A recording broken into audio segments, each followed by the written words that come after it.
Ang Bombo Radio Philippines. Fully digitalized. Numero 1 sa balita, komentaryo, drama at serbisyo publiko.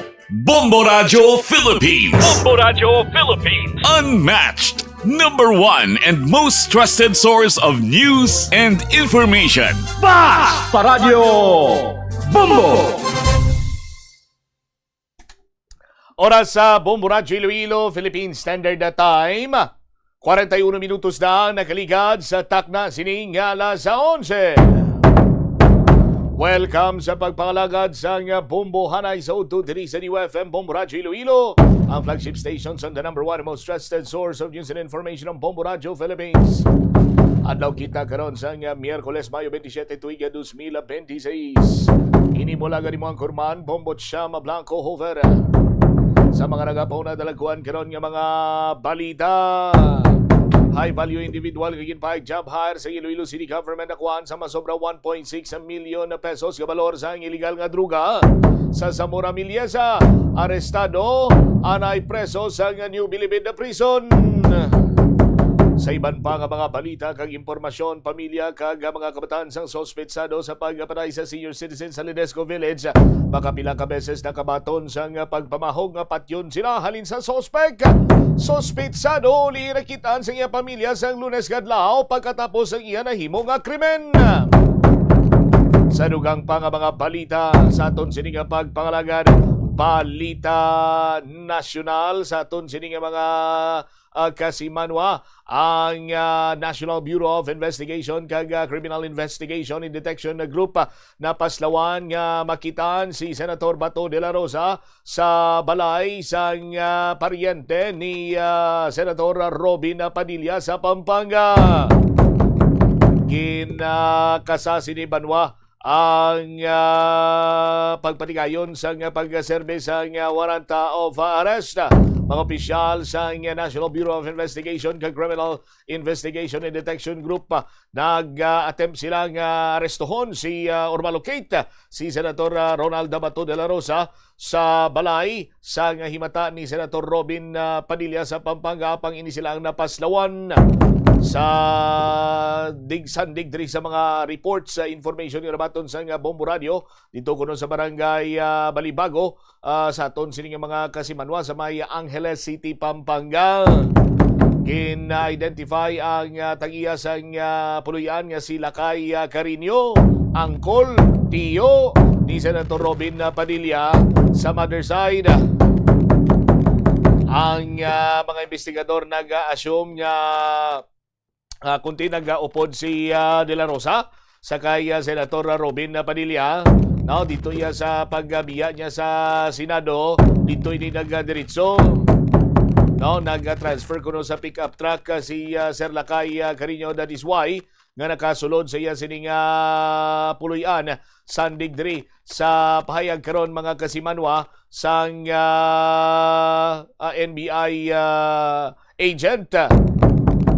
Sa iban pang impormasyon sa aton sining mga kauturan, nagpahayag sila kay Carino nga last week kuno may pila ka mga CIDG personnel nga nagpamangkot sa iya, may kantanan sa bahin karon iya mo nagapalupang husisa, no? Nga kun di nang balay ni Lakay Carino sa Homeowners Association. No, sa aton sining karon iya nga mga kasimanwa. O kung madumduman pa sa aton sining mga kauturan ang balibad tubla ni Senator Robin Padilla nga ti anon mo kay naghambal siya pare sabay na ako sa iyo o ti alang yang man kuno sining balibaran ti ginalantaw diri karon sang CIDG nga pati si Senator Robin Padilla ang kasuhan sang kaso nga obstruction of justice bangod sa sining pagkapalagyo ni Senator Bato de la Rosa. Ang Philippine National Police Criminal Investigation and Detection Group mag-refer sa kaso or mag-plastar diri mga biyan nga tuyo sini pag-file sa nagakigo man sini nga complaint. Now bato karon sa kay Senator Robin Padilla sining justice or obstruction of justice batok sa kay Senator Padilla. O kag iban pa may kantanan sa iya sini nga pagpalagyo sa bahin karon sa Senado. O ti sa aton sini nga mga kauturan ambal man to gani ni balibad gani ni Senator Robin Padilla siya nagabulagay mga kabiyadayon. O sa aton sini nga mga kasimanwa, si De La Rosa ang wanted karon sa International Criminal Court. May kantanan sa sining partisipasyon na kaupod sa kay former President Rodrigo Duterte sa iya sining drug war nga nagpatay sa nga mas sobra 30,000 or kapin 30,000 ka mga tawo. Gina-estimate sanding sa pila ka mga human rights group. Si De La Rosa ang ginpaidalom sa protective custody sa itong Mayo 11 kag may mga nagklinabo pa sa pagsunod-sunod sining mga inadlaw. O katulad ng ginamang sang Mayo 13 may linok panay sa sulod sang may linok panay sa sulod sang Senado. O sa aton sinikiron niya nga mga kabumbo hasta nga naglabot subong nga punto. O sa aton sini nga mga kasimanwa, ang puno kag dulo sini kon lang taon naton iya daw si Senator Bato de la Rosa. Ang kabangdanan nga nagkinagamo dito iya sa sulod sang Senado may linok panay kay pagtuhaw ni Senator Bato de la Rosa matapos sa malawing siningation nga pag-absent kay nagapati siya nga may ara siya sa warrant of arrest. Gulpiada lang nagtuhaw ini sa Mayo 11 bangod nga kinahanglanon ng iya siniya nga boto para nga makuha nila ang majority sa bahin niya sa Senado. Dito kag natigayon gid man na mga kasimanwa pangati may ara dayon sa mga nagsunod-sunod pa ni nga mga insidente. Sa aton sinmakuturan may linok panay hasta nga nakapalagyo si Senator Bato de la Rosa. Sa karon sa aton sini nga mga kabumbo sa pagpanumbalik sa sesyon sa Senado, amo naman to blabanwag ginduso ni Senator Rodante Marcoleta ang pag-amyendar sa rules sa bahin karon niya sa pagbinutuhay sa bahin sa Senado nga kung sa diin nagakadapat kuno nga ilakip kag pwede nga via teleconferencing dito kag nag-ibwal man ang minorya way nagpabor sa aton sinikaron niya nga mga kasimanwa amo na nga mayara sa nga pag-walk out kag may binangigay nga natabo. Sa aton sini nga mga kuturan tani amo na sini engineer ang reaksyon ni Senator Bato de la Rosa bla dumduman nyo man sang una sang tiyempo sang pandemya. Nga kung sa diente kalabanan sini nga means of communication is via mobile phones, gadget, laptops kaga iban pa. Kunyara ka sa corporate, kunyara ka iya sa business, kaga subong man kunyara ka sa gobyerno, kag nagakadapat nga magsapol. Bangod nga limitado ang paghulag kag hindi pwede nga maka face to face, particularmente kung layuanay kamo. Di naga-teleconferencing kamo sa aton sini nga mga kauturan.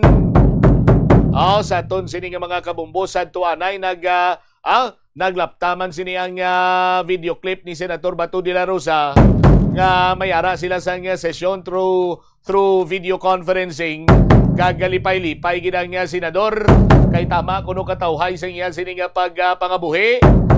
Sa aton sini nga mga kabumbo damo man ang konsini sa nga pagbatikos gani sa nga nagagwa na ini sa publiko ang nasambitan karon iyang porsyon sa ila sini nga teleconferencing.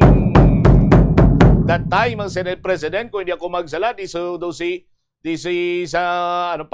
si Senator Juan Miguel Zubiri.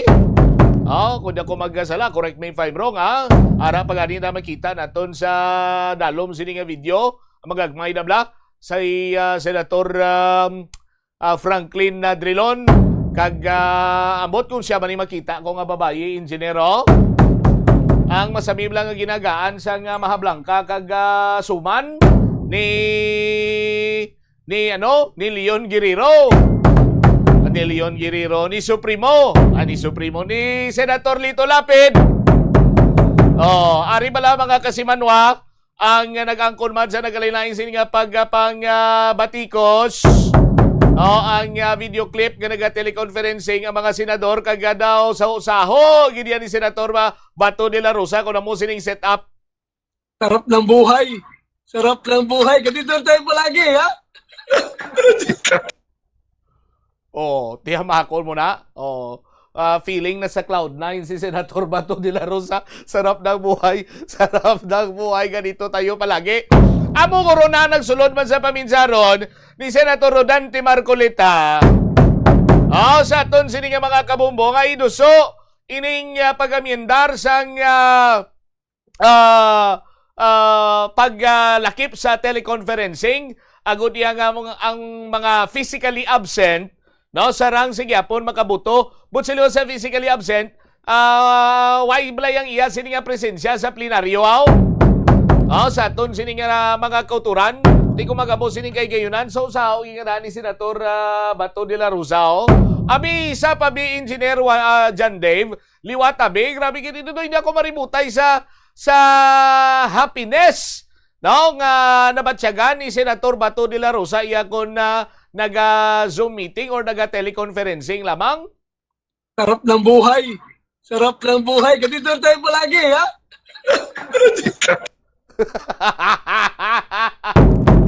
Oh my goodness. Amo guro na ang plastada mo na gurong nagtulod man sa kay Senator Rodante Marcolita. Ay nako.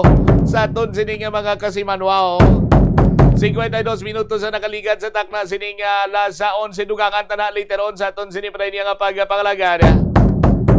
Napierde ang San Antonio Spurs sa game number 5 sa Oklahoma City Thunder sa ila sining best of 7 series sa Western Conference Finals. Kung sang nagligan sining game number 4 gin-pray over sa mga sisters or mga madre ang pila ka mga players sa San Antonio Spurs. Rason nga tingin ni sila ang gin-bless kaga na angkon ang kadalagan sa game number 4. Pag game number 5 gin-kontra sa mga fans sa Oklahoma City Thunder. Sus Maria Kagusip, kalabanan sa mga fans ang nagsuksok sa costume sa mga madre. Tiyamakon mo sini ka mga ang mga tarso gin klase sa tawo. Kunti na kung sa pa bla ganina na override na overpower. Sang mga madring burangutson bungot may mga bungot slayaw. So Maria Kagusip. By the way, seriously speaking, sa aton sini nga mga kasimanwa, ang apat ka mga madre, amo ni sila mga Salesian sisters.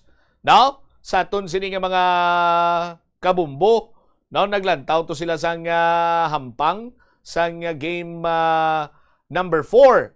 Sa aton sini karon nga mga taga-palamati kay fan ini sila sa San Antonio Spurs. Sa aton sini karon nga mga kabumbo. Ining mga nuns, kilala sila bilang Salesian Sisters from San Antonio chapter sa Salesian Sisters of St. John Bosco, sa aton sini karon nga mga kabumbo. Sang nagalapta ini sa social media sang nakaligad sini nga game number 4, sa aton sini nga mga kasimanwa dugay na ni Galia nagatambong kag nagalantaw sang basketball sang San Antonio Spurs, mga 20 plus years na sige-sige na ning ang lantaw man sini nila ang first game nga grupo sang nuns nga nag-attend subong nga tuig, sa aton sini nga mga kasimanwa, pero mga Salesian sisters nag-umpisa sila sa pag-attend sa mga Spurs game 20 plus years ago pa, sa aton sini nga mga kasiminwa or kasimanwa. Daw hindi naman kuno iniya siling do bag-o abi ko makatingalahan dito ya sa may San Antonio sa aton sini karon nga mga kasimanwa kay mga San Antonio diehards gina-recognize kin sini nila ang mga Salesian sisters bangod sa ila sini nga presensya sa nakaligad sini iya nga pila na ka dekada. Si Sister Bernadette Mota, ang director sa Mission Advancement of the Salesian Sisters, no? Nag-eksplikar sa aton sining mga kabumbo ang sandig siya sining payag.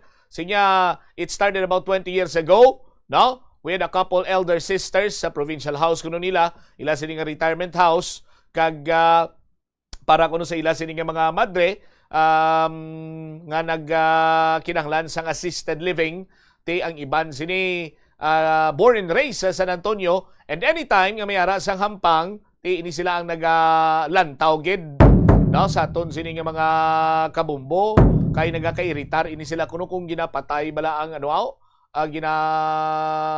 kung sa telebisyon sila bigyan na lantaw, kung sa dienda tapos patyon kay bedtime na, iritado gini sila, nagakairitar gini sila. Ti ining diehard Spurs fans sa aton sini nga mga kasimanwa, no, nagalantaw gid hasta nga ang nagsunod sini nga mga henerasyon sa mga madre sa aton sini nga mga kabombo, among iya ang kumbaga nagakwa sang baton, no, nagpanubli bilang mga diehard Spurs fans, no, sa aton sini karon iya nga mga kasimanwa. Amo ni sila ang Salesian Sisters sa aton sini karon iya mga kulturan. Tigin bless pa gani nila ang isa to ka player sa San Antonio Spurs, tunto manikag mga tarso man iyang play ang mga fans ng Oklahoma City Thunder kay nag-costume sila ya sa yaman ka madre. Tapos nagpropawala lang to no, kag nagrulantaw tido kumbaga paano na kontra nila bla. Sa aton sini nga mga kasimanwa, daog iya manwa sa game number 5 ang Oklahoma City Thunder sa score nga 127-114. Sa aton sini nga mga kabumbuti, daw epektibo ang pangontra sa Oklahoma City Thunder asang fans ng OKC, or kung malantaw na kung makita naton diri sa statistics, humalin iya sang first quarter, hindi maging amusin na iya kadako ang abanse, but dominado sa Oklahoma City Thunder ang hampang sa aton sini nga mga kauturan. Tiway naman kita ya sang lalantawon pa sa New York Knicks kag sa Cleveland Cavaliers kay temprano patunila gin papahuway ang Cleveland Cavaliers sa New York Knicks sa aton sini nga mga kasimanwa. Waiting man ikaron ang New York Knicks sa banwa kung sino ang magkakampiyon sa Western Conference Division, agon ila sini nga mangin kasumpong sa aton sini karon nga mga kabombo sa palabuton nga NBA Finals sa aton sini nga mga tag palamati. Standby na kamo sa Bombo Network News, balikan tang dugang mga balita kag impormasyon sa aton sini pa nga pagpangalaga diri man karon sa Bombo Anay Soto. Paborito mo man bala kaunon ang prutas nga saging kabombo? Nakahibalo ka bala? Nga ang Pilipinas ang ikaduha sa pinakadako nga exporters ng saging sa bilog nga kalibutan. Sandig sa United Nations Food and Agriculture Organization, ang pungsod ang naka-export sang 2.93 million metric tons sang saging sa tuig 2025. Nagapangduha kita sa top. Ito ang Bombo Radio Philippines. Fully digitalized. Numero 1 sa balita, komentaryo, drama at serbisyo publiko. Bombo Radio Philippines. Bombo Radio Philippines. Unmatched. Number 1 and most trusted source of news and information. Paradyo Bombo! This is Bombo Network News Noontime Edition, broadcasting live at Bombo Radio Broadcast Center, Makati City, Philippines. Araw po ngayon ng Miyerkules, 27 sa buwan ng Mayo taong 2026. At ngayong araw po ay inoobserbahan ng mga kababayan nating Muslim ang Idil Adha o ang Feast of Sacrifice. Sa ating mga headlines, 6,000 Muslims ay dumalo sa moon sighting na isinagawa para sa Idil Adha dyan sa Quirino Grandstand, Manila. Ang Philippine National Police Criminal Investigation and Detection Group maghahain ng reklamong obstruction of justice laban kay Senator Robin Padilla at iba pa dahil sa umano'y pagtulong kay Senator Bato de la Rosa na makatakas. Ilang makabuluhang tema naging paksa ng pag-uusap ni Pangulong Ferdinand Bongbong Marcos Jr. at Emperor Naruhito dyan sa kanyang pagbisita sa Japan. Sa international news naman, dose-dosenang katao napas lang sa pinaigting pang-Israeli strike sa Lebanon sa kabila pa ng umiiral na ceasefire.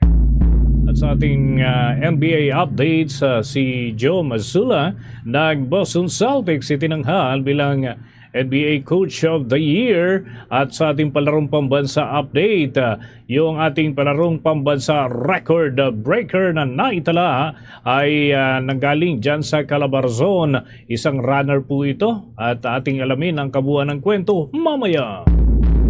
At live nationwide via satellite, dumako na tayo sa mga detalye ng ating mga balita.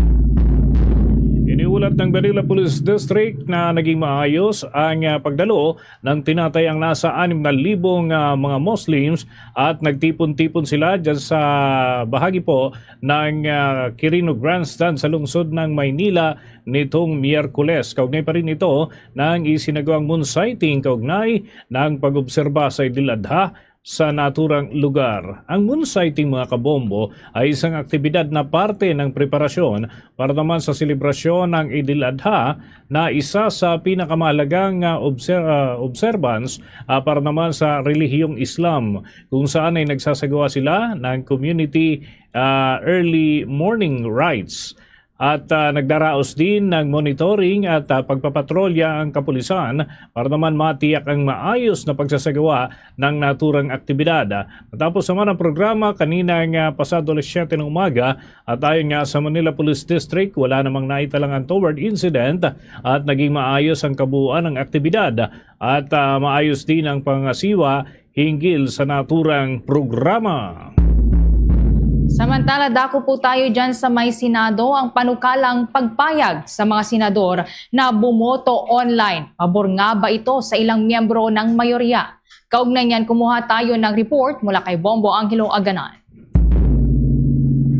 Bombo Dennis, Bombo Ever, matapos kwestiyonin ng mga miyembro ng minorya kung bakit tila minamadali umano ang deliberasyon sa panukalan ni Senator Dante Marcoleta na payagan ng mga senador na makaboto online kung may sapat o valid na dahilan, nagbukas ito ng katanungan kung ito ba ay pabor para lang sa ilang membro ng majority bloc. Matapos na uminit ang ulo ni Senator Erwin Tulfo sa umunay pagmamadali na matalakay ang motion, mariing kwestiyon niya ang mga kasamahan sa mayorya kung may dahilan pa sa likod nito. Pinunto ng senador ng ang pag-anunsyo ng Office of the Ombudsman na maghahain ito ng kaso laban sa ilan niyang kasamahan sa Senado. Ito, pakinggan natin ang mga bahagi ng pahayag ni Senator Erwin Tulfo. News reports that probably 2 of our colleagues might land in jail this weekend. Is that the reason why? Is that the reason why they have to have this inserted in Section 41 saved para makaboto po kung sino man yung makukulong dahil sa announcement ng Ombudsman na may lalabas na po ang warrant ng ilan sa mga kasama natin, Madam President?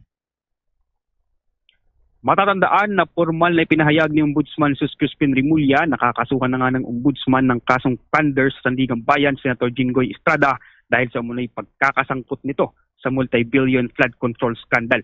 Susunod naman umano, nasasampahan din ang kaparehong kaso sa Senator Joel Villanueva dahil sa umunay partisipasyon rin nito sa mga kickback sa proyekto. Habang iniimbestigahan naman si Senator Dante Marcoleta, kaugnay ng aligasyong pagtanggap umano nito ng 75 million pesos campaign donations para sa kanyang pagtakbo bilang senador noong 2025 elections. Senator Ronald Bato de la Rosa naman na muling nagtago kaugnay ng kinakaharap na arrest warrant sa International Criminal Court. Gayunman, Bombo Dennis, iginiit ni Senator Marcoleta na ang kanyang motion na payagan ng mga senador na makadalo sa sesyon at makaboto sa pamamagitan ng teleconference ay napapanahon na, lalo na sa umuusbong na makabagong teknolohiya sa kasalukuyang henerasyon. Ipinunto rin ng senador na maging ang pagpayag sa mga overseas Filipino workers o OFW na makaboto online tuwing eleksyon kahit sila ay malayo sa Pilipinas. Narito't pakinggan naman natin ang mga bahagi ng pahayag ni Senator Dante Marcoleta. Pagkakataon talaga na kailangan na natin sa ilalim ng bagong mga teknolohiya ngayon. Kasi yung ating corporation code, alam mo, pinapayagan na rin yung mga alternative ways of voting. Kung minsan kasi malayo yung tao, ganito ganyan. So, hindi siya special na bagay. Kailangan na ng pagkakataon. Dahil sa napakarami na ng mga instances na po pwedeng ang tao wala rito.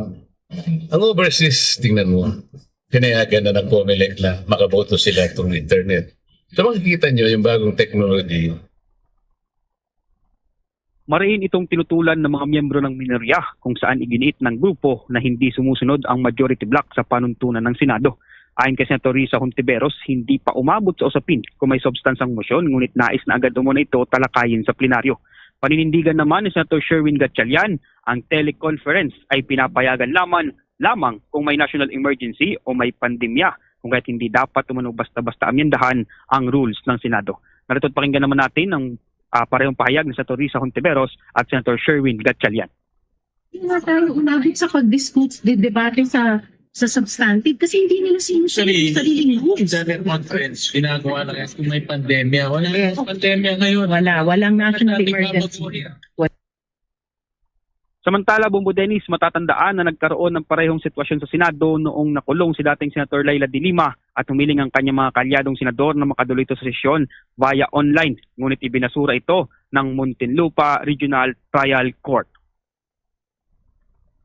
At yan muna ang mga latest updates mula dito sa Senado. Ako si Bombo Anghiloganan. And this is Bombo Radio Philippines, the #1 and most trusted source of news and information. Basta Radio. 7 minuto na makalipas ang alas 12 ng tanghali, ikinagalak ni Senator Panpiluping Lacson na dating chairperson ng Senate Blue Ribbon Panel ang naging pahayag ni Ombudsman Jesus Crispin Remulla na ilan pang opisyal ng pamahalaan ang masasampahan ng reklamong plunder, malversation ng public funds at iba pa, kaugnay pa rin ng naturang usapin. Ayon kay Lacson, ito ay nagsisilbing vindication para sa mga effort nila at pati na sa findings at ang kanilang rekomendasyon na partial report ng naturang komite hinggil sa kontrobersyal na flood control projects na umano'y nagresulta sa malawakang irregularidad sa paggamit ng pondo. Kung matatandaan mga kabombo, noong taong 2021, nagsagawa ng imbestigasyon ang Blue Ribbon Panel sa mga flood control projects ng Department of Public Works and Highways na umabot sa bilyong piso ang halaga. Lumalabas sa ulat ng komite na may mga indikasyon ng overpricing, ghost projects at maling paggamit ng pondo na nagdulot naman ng malaking pinsala sa kaban ng bayan. Sa kabila ng rekomendasyon ay kinwestiyon ng ilang sektor kung magkakaroon pa ng konkretong aksyon laban sa mga sangkot na opisyal. Sa anunsyo ni Remulla, tiniyak ng ombudsman na patuloy ang kanilang masusing investigasyon at handa sila na magsampa ng kaukulang kaso laban sa mga makikitang may pananagutan ukol dito. Ayon kay Lacson, ito ay patunay na hindi nasayang ang kanilang ginawang pagsisiyasat at nagbubunga ng mga kaukulang hakbang para naman mapanagot ang mga tiwaling opisyal. Ang hakbang na ito mga kabombo ay nakikitang mahalaga na pagpapatibay ng tiwala ng publiko sa mga institusyon ng gobyerno lalo na sa usapin ng transparency at accountability. Sa gitna nga ng mga kontrobersiya sa paggamit ng pondo, ay nananatili naman na hamon ang pagtitiyak ng mga proyekto para naman pang infrastruktura ay tunay na pakikinabangan ng mga mamamayan at hindi magiging daan para sa katiwalian. Ang kasong plunder o pandarambong at malversation of public funds ay nakatakdang isampa at inaasahan yan na magiging isa na naman sa pinakamalaking laban ng ombudsman ngayong taon na maaaring magtakda ng president o president sa mas mahigpit na mga pagpapatupad ng batas laban sa korupsyon. Maghahain naman ng reklamo ang Philippine National Police Criminal Investigation and Detection Group laban kay Senator Robin Padilla at iba pa dahil sa umano'y pagtulong kay Senator Ronald Bato de la Rosa na makatakas. Sa isang statement ngayong araw ng Miyerkules, sinabi ng CIDG na ire-refer nila sa National Prosecution Service ng Department of Justice ang reklamo para sa umano'y paglabag sa Presidential Decree No. 1829 o ang obstruction of justice. Ayon sa ahensya, ang pagsakay ni Padilla kay De La Rosa ay hindi lamang simpleng hitch ride, kundi isang highly coordinated pre-planned logistical maneuver para umano hindi ma-detect habang tumatakas palabas ng premises ng Senado noong madaling araw ng Mayo 14. Lumabas din niya sa investigasyon na mayroong isa pang sasakyan ang bumubuntot o sumusunod sa sasakyan ni Padilla na nagsilbi umano bilang security escort at backup car sa naturang maneuver. Ipinaliwanag naman ng CIDG na ang paghahain nito ng reklamo ay alinsunod sa mandatong imbestigahan ang mga krimen at ipatupad ang batas ng patas at walang pinapanigan. Giit ng CIDG kapag aktibong nakialam ang mga individual sa pag-aresto o tumulong sa pagtakas ng isang criminal offender. Para maiwasan ang pag-uusig, nakakasiraan niya ito sa justice system ng bansa at nakukumpormiso ang public order. Binigyang diin din nito na anumang obstruction of justice ay may kaakibat na criminal prosecution. Samantala, nauna naman nang itinanggi ni Padilla na tumakas si De La Rosa dahil humiling lamang anya ang kanyang kasamahang senador na makisakay palabas ng Senado matapos nga ang nangyaring shooting incident noong gabi ng Mayo 13. Samantala, kampante naman si International Criminal Court accredited lawyer Attorney Gilbert Andres na hindi makakaapekto sa kaso ni dating Pangulong Rodrigo Roa Duterte ang nagpapatuloy naman hunt operation laban kay Senator Ronald Bato de la Rosa. Ang kaso ni de la Rosa ay isang hiwalay na legal process mula naman sa reklamong nakasampa sa dating Pangulo. Paliwanag ni Attorney Andres sa kabila kasi ng pagkakatukoy ni de la Rosa bilang co-perpetrator, hindi siya inaasahang makakasama sa trial ng dating Pangulo na kasalukuyan po na nakadetine doon sa International Criminal Court Detention Center. Kung sakali man anya ay tuluyang maaresto itong si De La Rosa at kalaunan ay mai-surrender sa The Hague. Ang paglilite sa kanyang kaso ay hiwalay sa paglilite sa kaso ng dating presidente na posibleng gugulin sa lalong madaling panahon ang naturang mga proseso. Kung sakali mang opisyal itong tatawagin bilang prosecutor o ang prosecutor laban nga kay De La Rosa na kaiba sa prosecutor versus Rodrigo Duterte ay ganito umano ang aasahang sitwasyon. Kung babalikan ang kaso ng dating Pangulo matapos naman ang kanyang confirmation of charges hearing habang nakatakda ngayong 27 ng Mayo ang kanyang status conference hearing na idaraos pa rin dyan sa International Criminal Court. Samantala, tungo po tayo dyan sa may Tokyo, Japan. Si Pangulong Bongbong Marcos ang siya raw mag-aanunsyo kung ano ang kanilang napag-usapan ni Japanese Emperor Naruhito sa isinagawang state call nito sa Imperial Palace. Kaugnay niyan, kumuha pa tayo ng mga karagdagang report mula kay Bombo Annalise Soberano. Bombo Ever and Bombo Dennis, si Pangulong Ferdinand Marcos Jr. ang siyang mag-aanunsyo kung ano ang kanilang napag-usapan ni Japanese Emperor Naruhito nang mag-state call ito kanina sa Imperial Palace kasama si First Lady Liza Araneta Marcos. Naging pribado kasi ang nasabing pagpupulong na ginanap sa palasyo. Sa pagdating ng Pangulong Marcos at unang ginang Liza, malugod silang sinalubong ni Emperor Naruhito at Empress Makato. Binigyan diin ng arrival honors ang Pangulo. Pinatugtog ng banda ang kantang Ilocano, ang Pamulinawen at Manang Biday. Mahigpit ang security protocol na ipinatupad sa loob ng Imperial Palace, kung saan hindi basta-basta makakakuha ng larawan sa Emperor at Empress. Ayon kay Palace Press Officer Undersecretary Claire Castro, si Pangulong Marcos na ang mag-aanunsyo sa napag-usapan nila kanina dahil nagkaroon sila ng private meeting. Sa Biyernes kasi nakatakdang humarap sa media ang Pangulo kung saan kanyang iuulat ang mga naging resulta ng kanyang 4 na araw na state visit dito sa Tokyo, Japan. Pakinggan natin ang naging pahayag ni Palace Press Officer Undersecretary Claire Castro. Pagkakataon na yan, kung meron pong dapat na isa publiko ang ating Pangulo sa kanilang napag-usapan. So, si Pangulo naman po ang ating tanungin. Yan.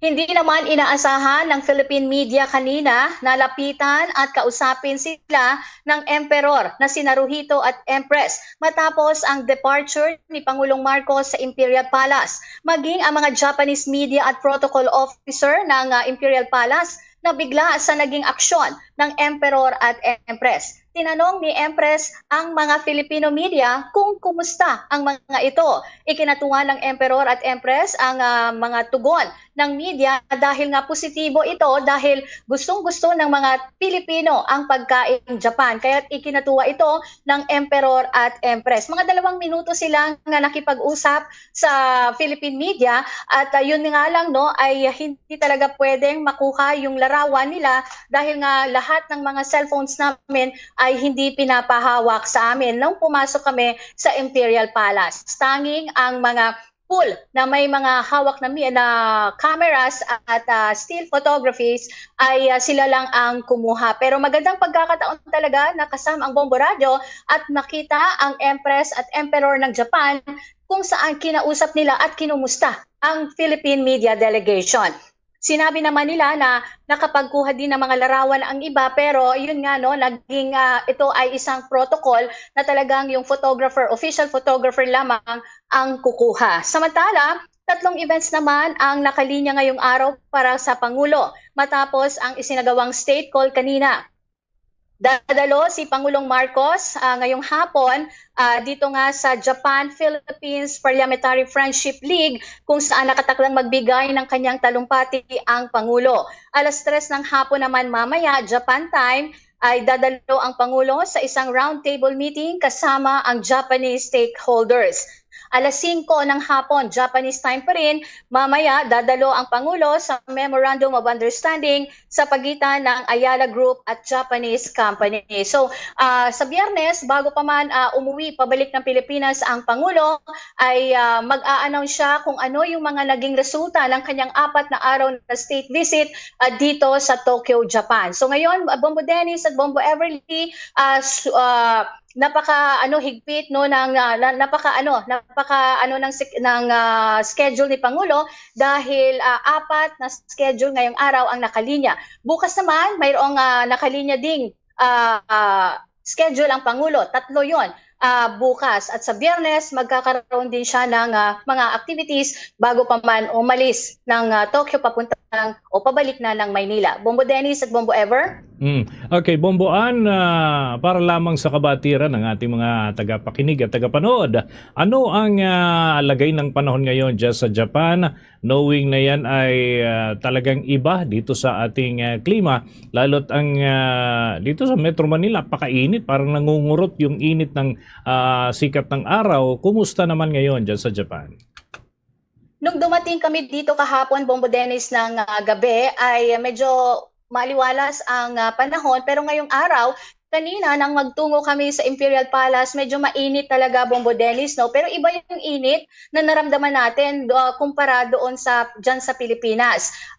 Mainit na siya kasi nga para patungo na sa summer. Tapos na yung winter dito, no? Tapos na yung sakura, ano ba yun nila, yung cherry blossom na panahon. So patapos na yan at ito ngayon ay papunta na tayo dito sa summer. So medyo mainit pero paggabi naman, Bombo Dennis, medyo malamig naman dito. Kaya nga nagsusuot tayo ng jacket dahil nga sa medyo malamig na panahon. Kaya Baguio feels ang gabi dito sa Tokyo, Japan, Bombo Dennis. Si Bombo Ever, may tanong din para sa'yo. Alright, Bombo Annalie, tanong ko lang regarding dun sa pagkikita ni Pangulong Bongbong Marcos naman at ni Prime Minister Sanae Takaishi, ngayong araw ba yon at ano yung magiging agenda nila? Bukas yan, Bombo Ever, no? Yung pagpupulong ni Japanese Prime Minister Sanae Takaichi at si Pangulong Ferdinand Marcos Jr. Bukas ay tatalakayin yung mga issue, no? Yung relasyon ng Pilipinas sa Japan at mga posibleng mga agreement sa pagitan ng dalawang bansa.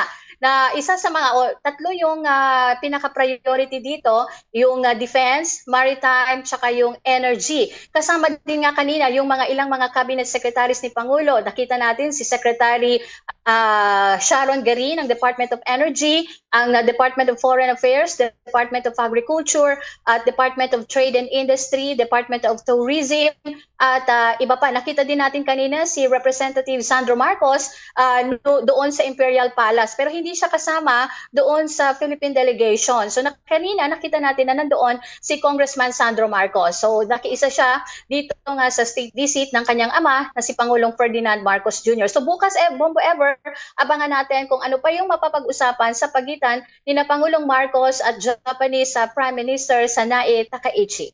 Follow-up lang Bomboan, kung meron bang additional fund kung sakali na pag-uusapan din dito sa pagdating sa infrastructure, mga projects or programs dito sa Pilipinas, dahil kilala natin itong Japan na talagang isa sa mga nagpupondo din ng mga ganitong proyekto sa Pilipinas.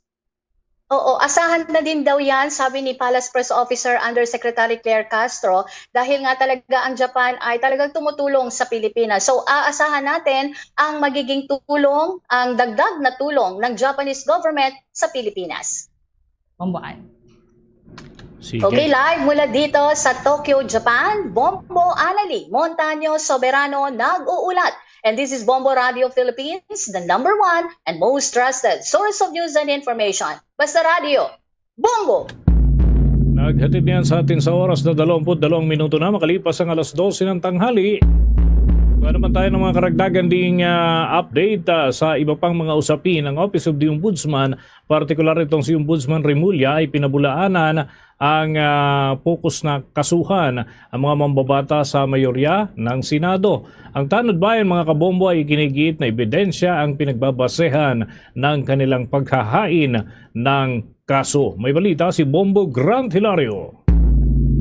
Maring pinabulaanan ni Ombudsman Jesus Crispin Boying Remulla na focus kasuhan ang mga mamabatas kabagi sa mayorya ng Senado. Binigyan din ng naturang opisyal ng atensyon ng investigasyon at pagsasampa ng kaso ay hindi pili lamang sa mga miyembro ng Senate Majority. Giyot niya, marami silang inihandang kaso maliban sa mga senador kundi maging pati laban sa mga alkalde na dawit sa isyu ng korupsyon. Hinggil naman sa paratang ni Senador Rodante Marcoleta na may ibang intensyon o ang mga reklamo laban sa kanya ay itinanggi rin ni Ombudsman Boying Remulla. Ani kasi ng Tanod Bayan na ang mga ebidensya kanilang nakalap ay hindi mga imbento sapagkat galing rin daw sa mapayag ng senador. Habang sa paghahain ng kaso kontra kina Senador Jinggoy Estrada at Senador Joel Villanueva ay pinabulaanan na may kinalaman sa usaping politikal. Kahapon kasi ay inanunsyo ni Ombudsman Boying Remulla na kanilang kakasuhan ang dalawang mambabatas. Magsasampaan niya sila ng kasong plunder sa Sandigan Bayan laban kay Senador Estrada sa darating na Huwebes. Well, ang pinakamalapit na, hinog na, at pipirmahan ko yung information against Senator Jinggoy Estrada. Information to be filed with Sandigan Bayan in the soonest possible time. Hopefully Thursday. We will file it first thing in the morning by Thursday. Plunder and other related offenses. Flood control. Yes, we were, kaya na medyo natagalan ng konti. Nung binasa namin yung DOJ resolution, meron kami nakitang kailangan ng corrections. Kaya ayaw namin mag-file ng information na hindi pulido. Pinulido lang namin, kaya inabot pa ng mahigit sa linggo na pinag-aaralan at inaayos yung mga dapat ayusin para mas malinaw yung kasong ilalahad natin sa Sandigan Bayan. Sunod naman balak makasuhan ay si Senador Joel Villanueva sa pagkakasangkot nito sa isyu ng korupsyon sa flood control. Kaugnay sa manumalyang mga proyekto, kinwestiyon naman ng ilang civic society groups ang pagkakatalaga ng ilang senador, partikular sa komite ng Blue Ribbon. Ang naturang komite kasi ang siyang naglunsad rin ng investigasyon laban sa korupsyon sa mga proyektong flood control. Giyot ni Jose Goycia ng Filipinos Do Not Yield Movement at iba pang grupo na ang mga kaganapan sa Senado'y nagpapakita ng intensyon, political survival kaysa paglilingkod. Kung saan pinagdudahan ang pagkakatalaga kay Senador Marcoleta bilang Vice Chairman ng Senate Blue Ribbon Committee, gayon may kinakarap itong mga reklamo tulad ng kasong plunder. Ang komite raw ay simbolo ng pananagutan, subalit anila ay papaano itong magiging epektibo laban sa korupsyon kung maging mga miyembro ay nasasangkot sa mga aligasyon o kontrobersiya. Hinukoy rin nila ang mistulang pagbibigay proteksyon ng ilang mamabatas kay Senador Bato de la Rosa. Mas inuna umano ang kaalyado sa politika kaysa integridad ng institusyon. O kaya ay panawagan nila ang paninindigan sa pananagutan at pagmamalasakit sa bansa kaysa usaping pampolitikal. Para sa Bombo Network News, ito si Bombo Grant Hilario and this is Bombo Radio Philippines, the number one and most trusted source of news and information. Basta Radio, Bombo! Iginit naman ni dating Magdalo Representative Gary Alejano na marapat lamang nadalhin sa International Criminal Court ang kasong crimes against humanity laban sa mga nanguna sa War on Drugs campaign ni dating Pangulong Rodrigo Duterte dahil sa kakulangan ng pagkilala rito ng mga korte sa Pilipinas. Si Alejano ay isa nga sa mga naghain ng kaso laban kay dating Pangulong Duterte. Inalala ni Alejano na minsan na silang dumulog sa Department of Justice upang matulungan ang mga naiwang pamilya ng mga biktima. Ngunit iginiit umano ng ahensya na walang naging paglabag sa batas sa kabila pa ng mga madugong operasyon sa ilalim ng War on Drugs. Dagdag pa niya, hindi lamang umano si Duterte ang dapat managot, kundi maging ang mga natukoy na co-perpetrators na tumulong sa pagpaplano at pagpapatupad ng mga operasyon. Narito ang eksklusibong naging bahagi ng panayam ni Gary Alejano sa eksklusibong panayam niya ng Bombo Radio. Sa pagkaalala ko noon, parang around 15 names ang nandoon. Example lang kasi, may ano tayo, no, yung Department of Justice at that time. Yung mga biktima kasi, naghahanap ng hustisya sa Pilipinas. Pero yung Department of Justice mo ay nagsasabing, walang violation ng batas ang sa scheme ng pagtatabon ng war on drugs. So ako naniniwala, example, si dating Secretary Vitaliano Aguirre, I believe mabigat yun. Sa kasalukuyan ay pinagahanap pa rin si Senador Bato de la Rosa na isa sa mga natukoy ngang co-perpetrator matapos maglapas ang International Criminal Court ng arrest warrant dahil sa kasong crimes against humanity katulad ng kaso ng dating Pangulo. Maliban kay de la Rosa, posible umanong maglabas na rin kinalaunan ang International Tribunal ng warrant laban sa iba pang co-perpetrators. Ayon kay Alejano, wala pang tiyak na timeline kung kailan mailalabas ang mga naturang warrant, ngunit kumpiyansa ang dating mambabatas na mangyayari rin ito dahil sa bigat umano ng kanilang mga naging partisipasyon sa madugong war on drugs. Narito pa ang bahagi ng pahayag ni dating Congressman Gary Alejano. It's a matter of time bago ilabas yung mga warrants of arrest doon sa mga iba pang co-perpetrators ni former President Rodrigo Duterte. Kasi nga gusto ko lang emphasize na pag sinabi ho natin co-perpetrators ay halos kalibel po ang kanilang liability sa kasong crimes against humanity.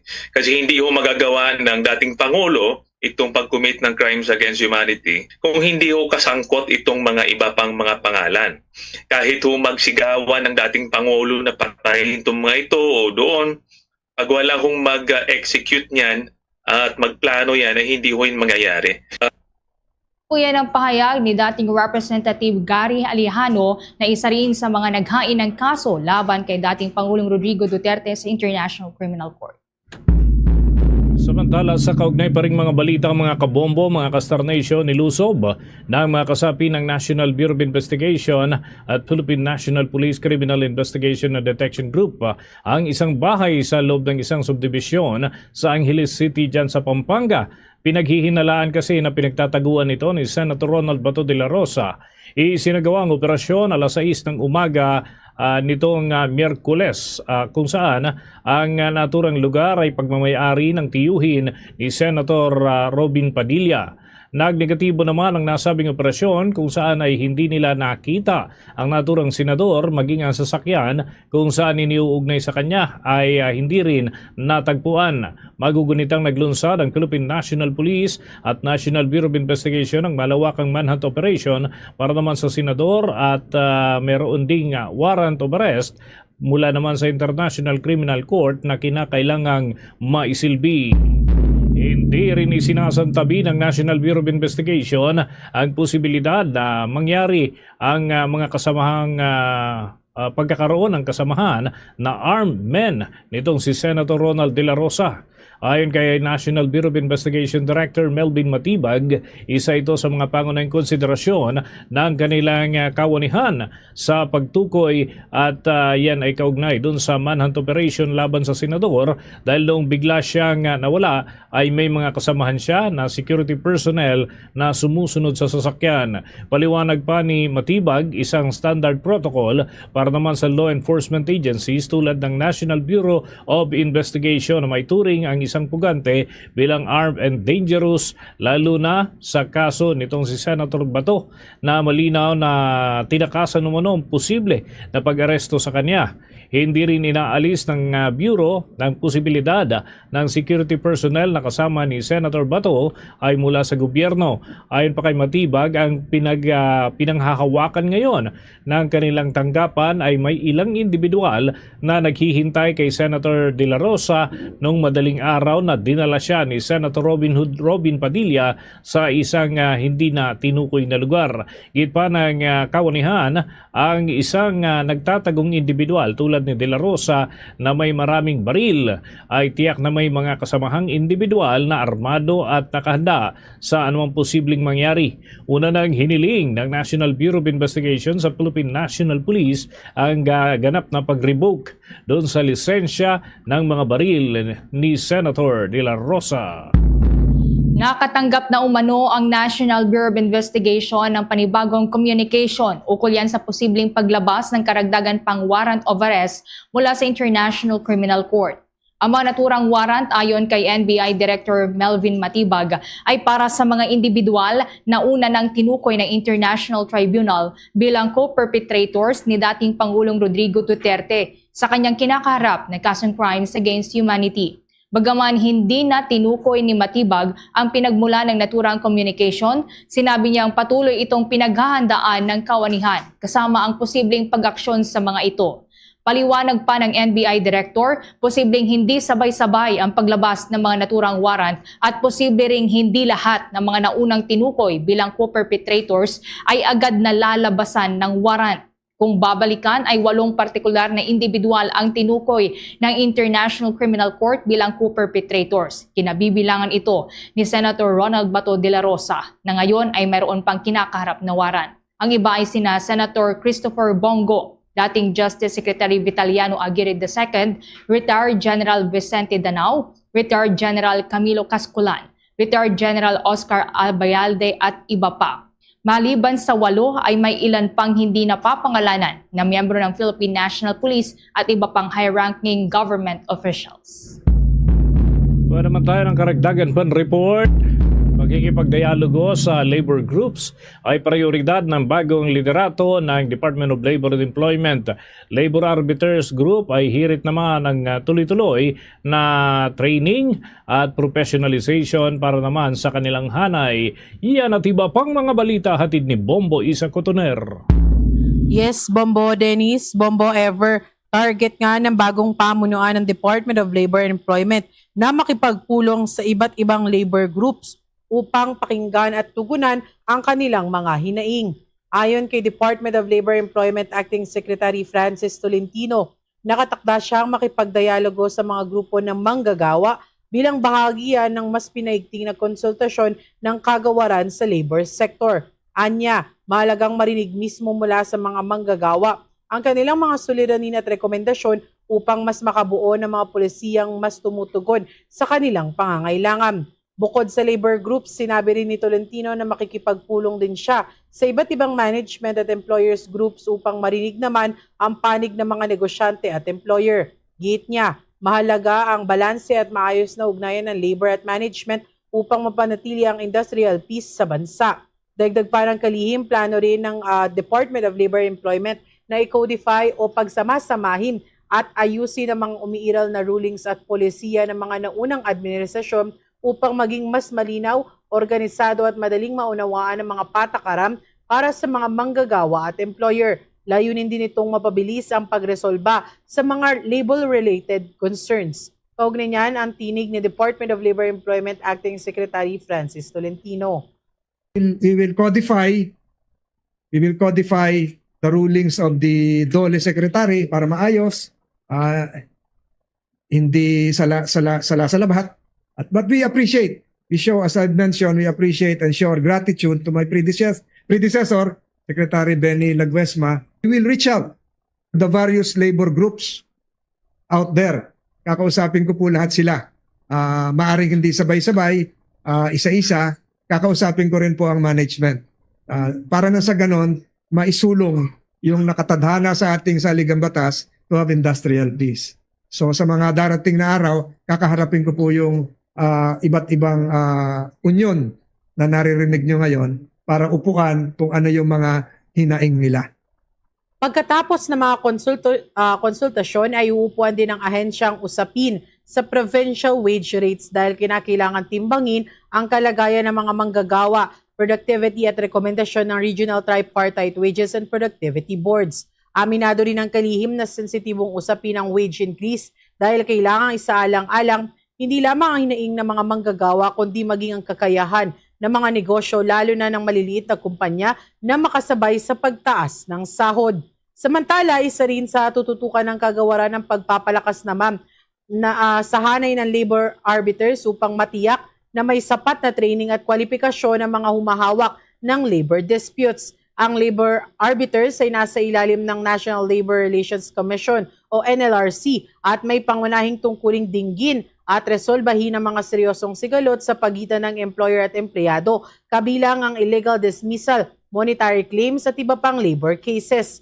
Ayon sa kalihim, mahalagang masiguro na patas, makatao at naaayon sa batas ang paghawak ng mga labor arbiters sa mga kaso upang mapanatili ang tiwala ng publiko sa labor justice system. Muli, ang tinig ni Department of Labor Employment Acting Secretary Francis Tolentino. I intend to professionalize the Labor Arbiters Group. Galing po ako bilang chairman ng Senate Committee on Justice. Nagawa po namin yan sa mga husgado. Nagkaroon tayo ng tamang prejudicature program. Nagkaroon tayo ng tamang PhilJA sa Tagaytay pa nga yan, pagsasanay ng mga judges.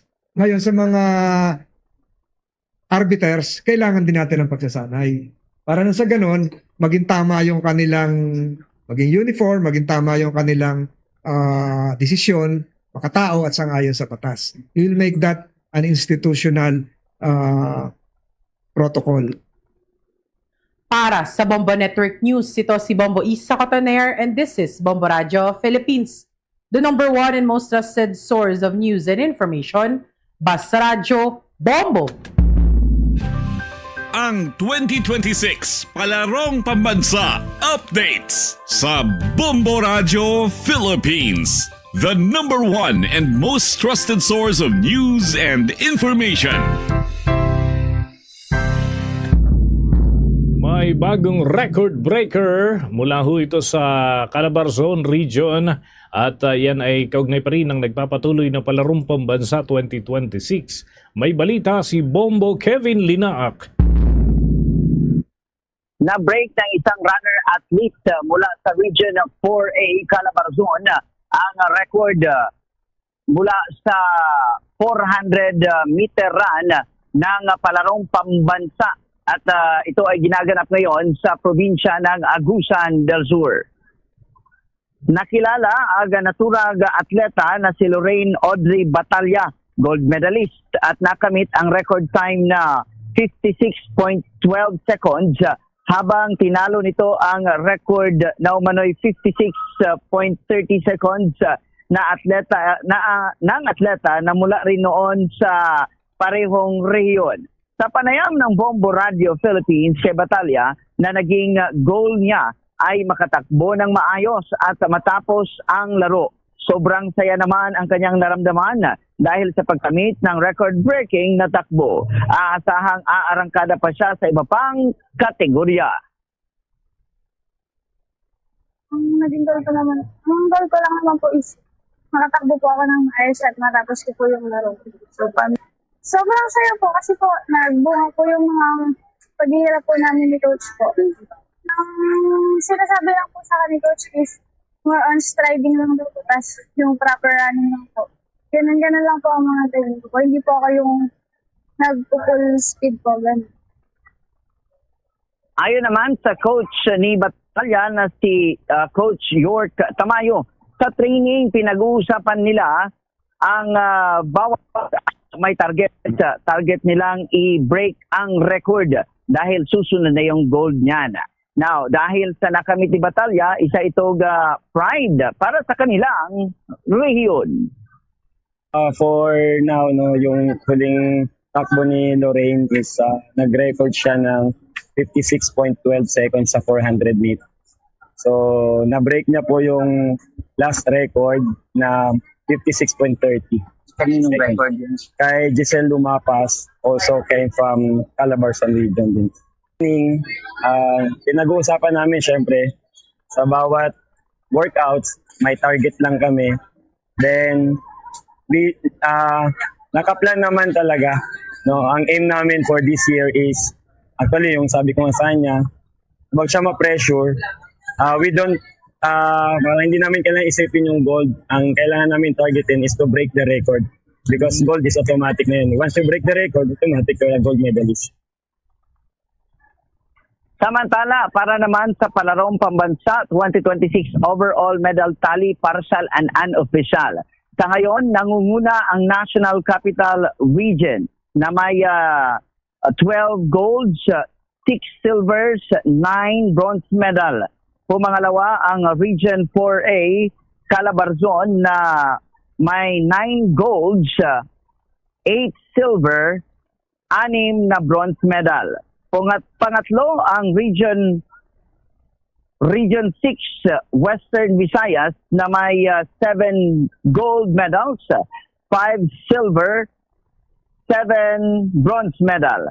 Pang-apat sa ngayon ang Negros Island Region na may 6 gold medals, 4 silver medals at 2 bronze medals. Nasa panglimang pwesto naman ang Region 5 of Bicol Region na may 5 gold medals, 3 silver medals at 5 bronze medals. Bombo Dennis. Okay, Bombo Kevin, sa kasalukuyan ay meron tayong sama ng panahon na unti-unting lumalakas, ano? And initially, sabi yung extension ng naturang bagyo posibleng makaapekto diyan sa may area ng Mindanao. Sa ngayon ba, kumusta naman yung lagay ng panahon kasabay nitong idinaraos pa rin na Palarong Pambansa 2026? Roger, tama ka dyan, Bombo, Dennis, kasi nga kanina nasa open area talaga tayo for mag-live, pero sa ngayon malakas na pag-ulan ang aming nararanasan at medyo maulap talaga ang dito ngayon sa probinsya ng Agusan del Sur, Bombo Dennis. Okay, with that, maraming salamat, Bombo Kevin. Mag-ingat kayo dyan. Mula dito sa Dato Lipos, Macapandong, D.O. Plaza Sports Complex para sa Palarong Pambansa 2026 coverage ng Bombo Radio at Star FM. Ito si Bombo Kevin Linaak, Basta Radio, Bombo! Bombo International News. Napaslang ang dose-dosenang katao sa pinaigting pang mga pag-atake ng Israel sa southern at eastern Lebanon. Ito ay matapos mangako sa Israeli Prime Minister Benjamin Netanyahu na papaigtingin pa ang military action laban sa grupong Hezbollah. Ayon sa Lebanon Health Ministry, mayroong 31 katao ang napatay sa mga panibagong yugto ng pag-atake, kabilang ang ilang mga bata. Base sa Israeli military, tinamaan ang mahigit 100 infrastructure sites ng Hezbollah at kanilang fighters. Ito na ang isa sa pinakamatinding pambobomba ng Israel mula nang maging epektibo ang ceasefire noong kalagitnaan ng buwan ng Abril. Sa Security Cabinet meeting naman itong Martes, sinabi ni Netanyahu na pinapalalim pa ng Israel ang kanilang operasyon sa Lebanon at pinapalakas ang security zone para protektahan ang mga komunidad sa northern ni Israel mula sa mga pag-atake ng grupong Hezbollah. The Bombo Radio, Energy Conservation Advocacy. Kung kaya, gumamit muna ng electric fan bago mag-aircon. Kung gagamit man ng aircon, itakda sa tamang temperatura 24 hanggang 26 degrees Celsius. Siguraduhin ding sarado ang kwarto para hindi sayang ang lamig at mas maging efficient ang paggamit nito.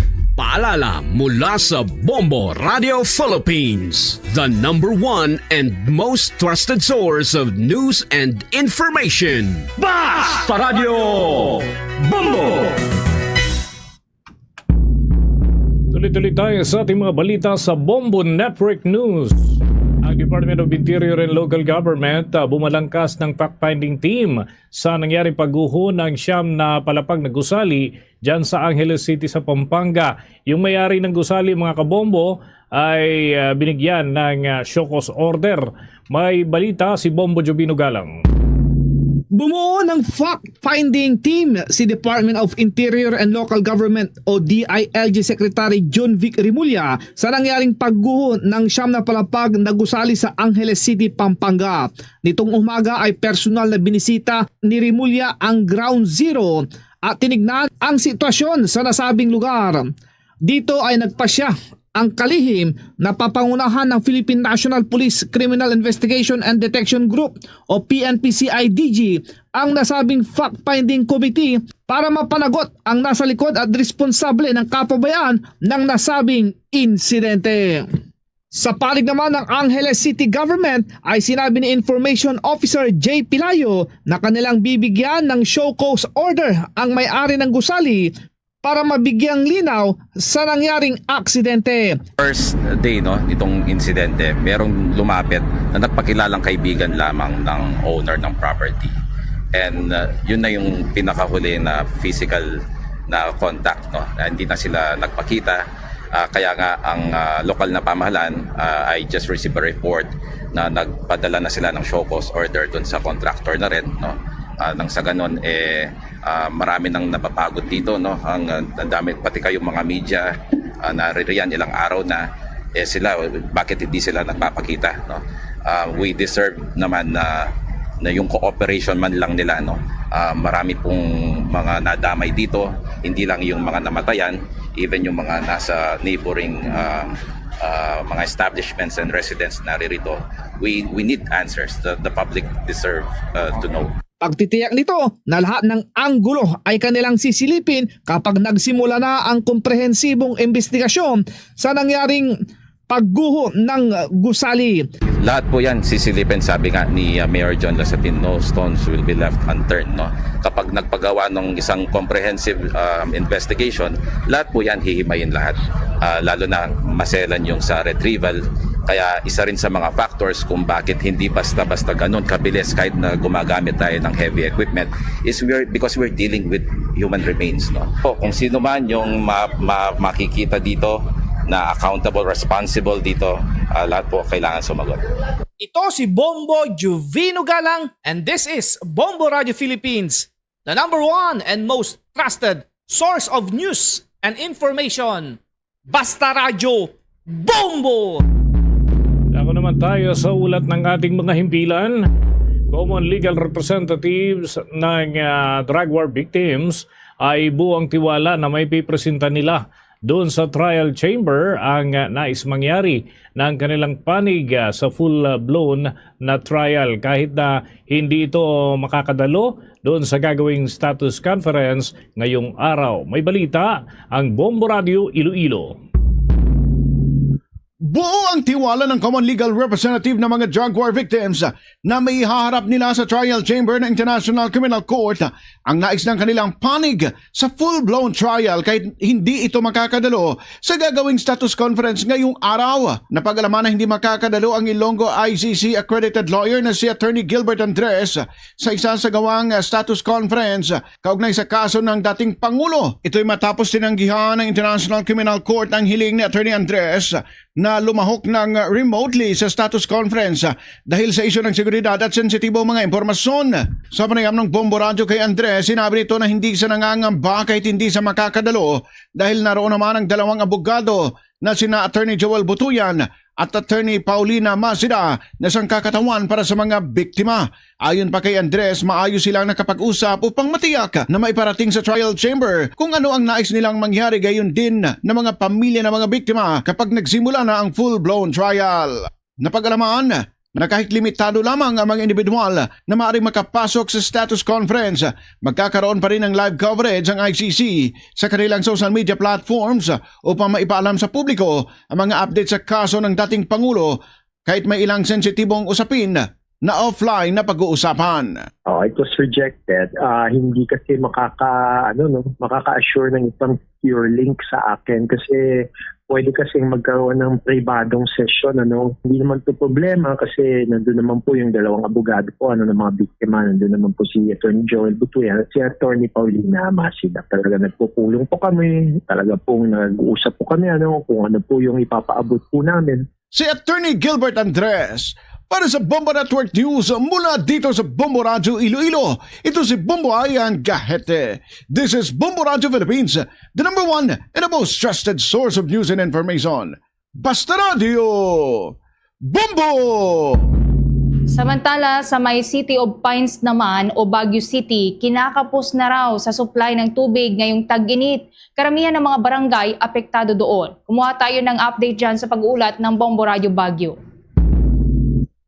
Apektado ang maraming barangay sa Baguio City dahil sa kakulangan ng supply ng tubig ngayong tag-init, dahilan upang magpatupad ng mas mahigpit na rasyon ang Baguio Water District o Bawadi. Kabilang sa mga apektadong lugar ang barangay Dontogan, Ligarda, Upper Quarry, Asin, Pinsaw at Quezon Hill. Sa panayam ng Bombo Radio kay Engineer Salvador Royeca, General Manager ng Baguio Water District, sinabi nitong mas mababa ang supply ng tubig ngayon kumpara sa mga nakaraang taon dahil na rin sa patuloy na pagdami ng mga consumer. Patuloy naman ang pag-ikot ng mga water truck upang maghatid ng supply sa mga residente. Gayunpaman, binabalanse ng Baguio Water District ang distribusyon ng tubig at inuuna ang mga lugar na lubhang apektado ng kakulangan. Nagpapatupad din ang Baguio Water District ng iba't ibang hakbang upang matugunan ang sitwasyon, kabilang ang kanilang programang 10 deep wells a year at rainwater harvesting. Nananawagan ang pamunuan ng Baguio Water District sa publiko na magtipid sa paggamit ng tubig, iwasan ang pag-aaksaya nito at agad na iulat ang mga residente na mag-ipon ng tubig tuwing may daloy upang magkaroon ng reserba sa oras ng kakulangan. But we encourage everyone, pag umulan, let's use water even for flushing, for cleaning. It will help us kasi it will reduce your demand. Napakahirap po talaga ng tubig dito sa Baguio ngayon. Encourage everyone to be patient. Kung may problema kayo, idulog nyo sa amin. At least, kung talagang walang solusyon, water delivery talaga. Kung napakatas talaga yung lugar yun, napakatas ng demand sa segment nyo. And we encourage everyone to keep on conserving water. Mula dito sa lungsod ng Baguio, para sa Bombo Network News. Ako si Bombo K. Ripari para sa number one and most trusted source of news and information. Basta Radyo, Bombo! Samantala, dating huwes ay tinawag na foul at unparliamentary ang video presentation ay pinakita ni Senator Amy Marcos doon sa gitna ng usapin tungkol sa umano'y Constitutional Assembly at yung iba pang mga usapin na naungkat dyan sa plenaryo mismo ng Senado. Alamin natin ang detalye ng pagbabalita ng Bombo Radio Coronadal. Tinawag na foul at unparliamentary ng dating hukom ang naging hakbang ni Senador Amy Marcos matapos itong ilabas sa plenaryo ng Senado ang video presentation na may kaugnayan sa umano'y planong pagsusulong ng ilang politiko sa Constitutional Assembly o CONAS. Sa eksklusibong panayam ng Bombo Radio Coronadal kay retired Judge Lorenzo Toto Balo, ang Provincial Legal Advisor ng Sultan Kudarat, sinabi nito na hindi na aangkop ang naturang hakbang dahil maaari itong makaapekto sa solemnidad at formalidad ng sesyon sa Senado. Ayon pa sa retiradong hukom, ang mga sensitibong usapin tulad ng pag-amyenda sa konstitusyon ay dapat talakayin sa maayos, organisado at formal na proseso upang maiwasan ang pagdami ng espekulasyon at tensyon sa publiko. Binigyang diin din ni retired Judge Balo ang kahalagahan ng pagpapanatili ng integridad ng plenaryo at pagrespeto sa mga proseso ng lehislatura, lalo na sa mga usaping may malaking epekto sa bansa at sa mamamayan. Matatandaang inilabas si Senador Marcos ang naturang video presentation na nag-uugnay sa ilang politiko sa umano'y plano para sa Constitutional Assembly na nagbunsod ng magkakaibang reaksyon mula sa mga opisyal at publiko. In effect, very foul and very unparliamentary. It's not backed up by resibo, by evidence. The welfare of the people is the supreme law. Salus populi est suprema lex. At yan ang ulat mula rito sa Bombo Radyo Coronadal para sa Bombo Network News. Ito si Bombo Renz Aguinaldo para sa the number one and most trusted source of news and information. Basta Radyo. Bombo! Bombo Sports News. Ito mga kabombo, Filipino boxer na si Cyber John Medicillo ay nasungkit ho ang World Boxing Council International Minimum Weight belt matapos yung kanyang pagpapabagsak doon sa kanyang katunggali mula sa bansang Japan. Alamin natin ang balita ng Star FM Dagupan. Matagumpay na nasungkit ng Filipino boxer Cyber John Medicillo ang WBC International Minimum Weight Belt matapos talunin ang pambato ng Japan na si Tatsuro Nakashima via 9-round technical knockout sa katatapos lamang na WBC International Minimum Weight Championship na ginanap sa Parañaque City. Nagsimula si Medicillo sa larangan ng boxing sa edad na 8 kung saan ang kanyang ama ang nagsilbing inspirasyon at naging dahilan upang pasukin ang mundo ng boxing at ipinagpapatuloy para sa kinabukasan ng pamilya. Sa naging panayam ng Story FM Dagupan kay Medicillo, ibinahagi nito ang kanyang naging preparasyon at determinasyon na naging susi upang manaig sa ibabaw ng lona. Bali po 3 months yung paghahanda namin para sa laban na yun. Pinapanood namin ng coach ko na yung estilo, tapos inaano namin sa ensayo. Tapos yun lang po yung rotation namin, yung paghahanda ng estilo niya po. Sa kasalukuyan, si Medicillo ay mayroon ng 9 na panalo at pinaghahanda na rin ang kanyang susunod na laban na inaasahang gaganapin sa darating na Hulyo ng kasalukuyang taon. Iyan ang balita mula rito sa 100.7 Story FM Dagupan. Ako si Star DJ Alan and this is Bombo Radio Philippines, the number one and most trusted source of news and information. Basta Radio, Bombo! Manatiling updated sa mga kaganapan sa loob man o sa labas ng ating bansa. Maaring tutukan sa pamamagitan ng Bombo Mobile App, YouTube, TikTok at maging sa Facebook Live. Sa Visayas Region, masusubaybayan ang ating mga palatuntunan sa pamamagitan ng ating mga himpilan. Unahin natin sa probinsya ng Iloilo, nariyan ang Bombo Radio at Star FM Iloilo.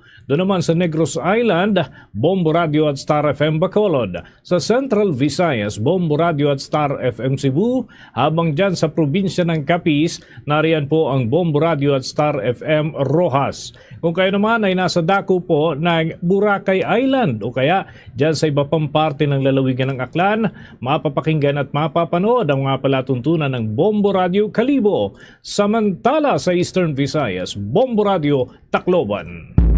Bago po tayo magtapos, samahan niyo po kaming manalangin ng Prayer for Peace in union with the Prayer Vigil for Peace led by Pope Leo XIV.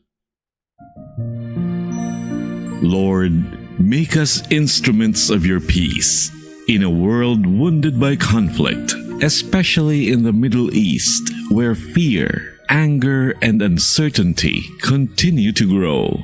We turn to God in humble prayer. May He teach us to bring healing where there is pain, love where there is hatred, and forgiveness where there is injury.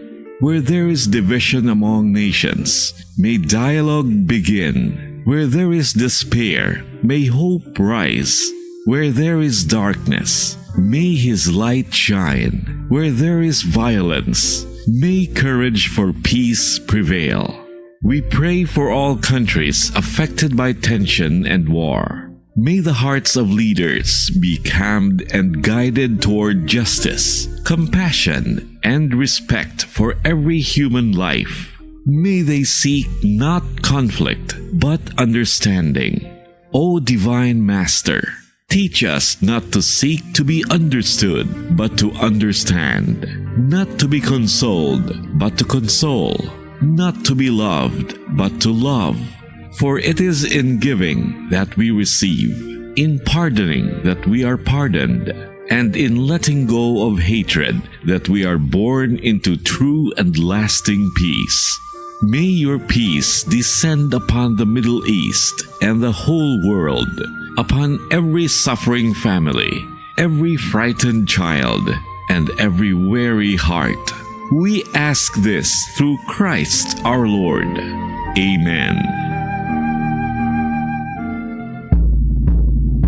Luzon, Visayas at Mindanao. Yan ang kalipunan ng ating mga balita sa Bombo Network News Noontime Edition, ang back-to-back winner sa Catholic Mass Media Awards bilang Best News Program.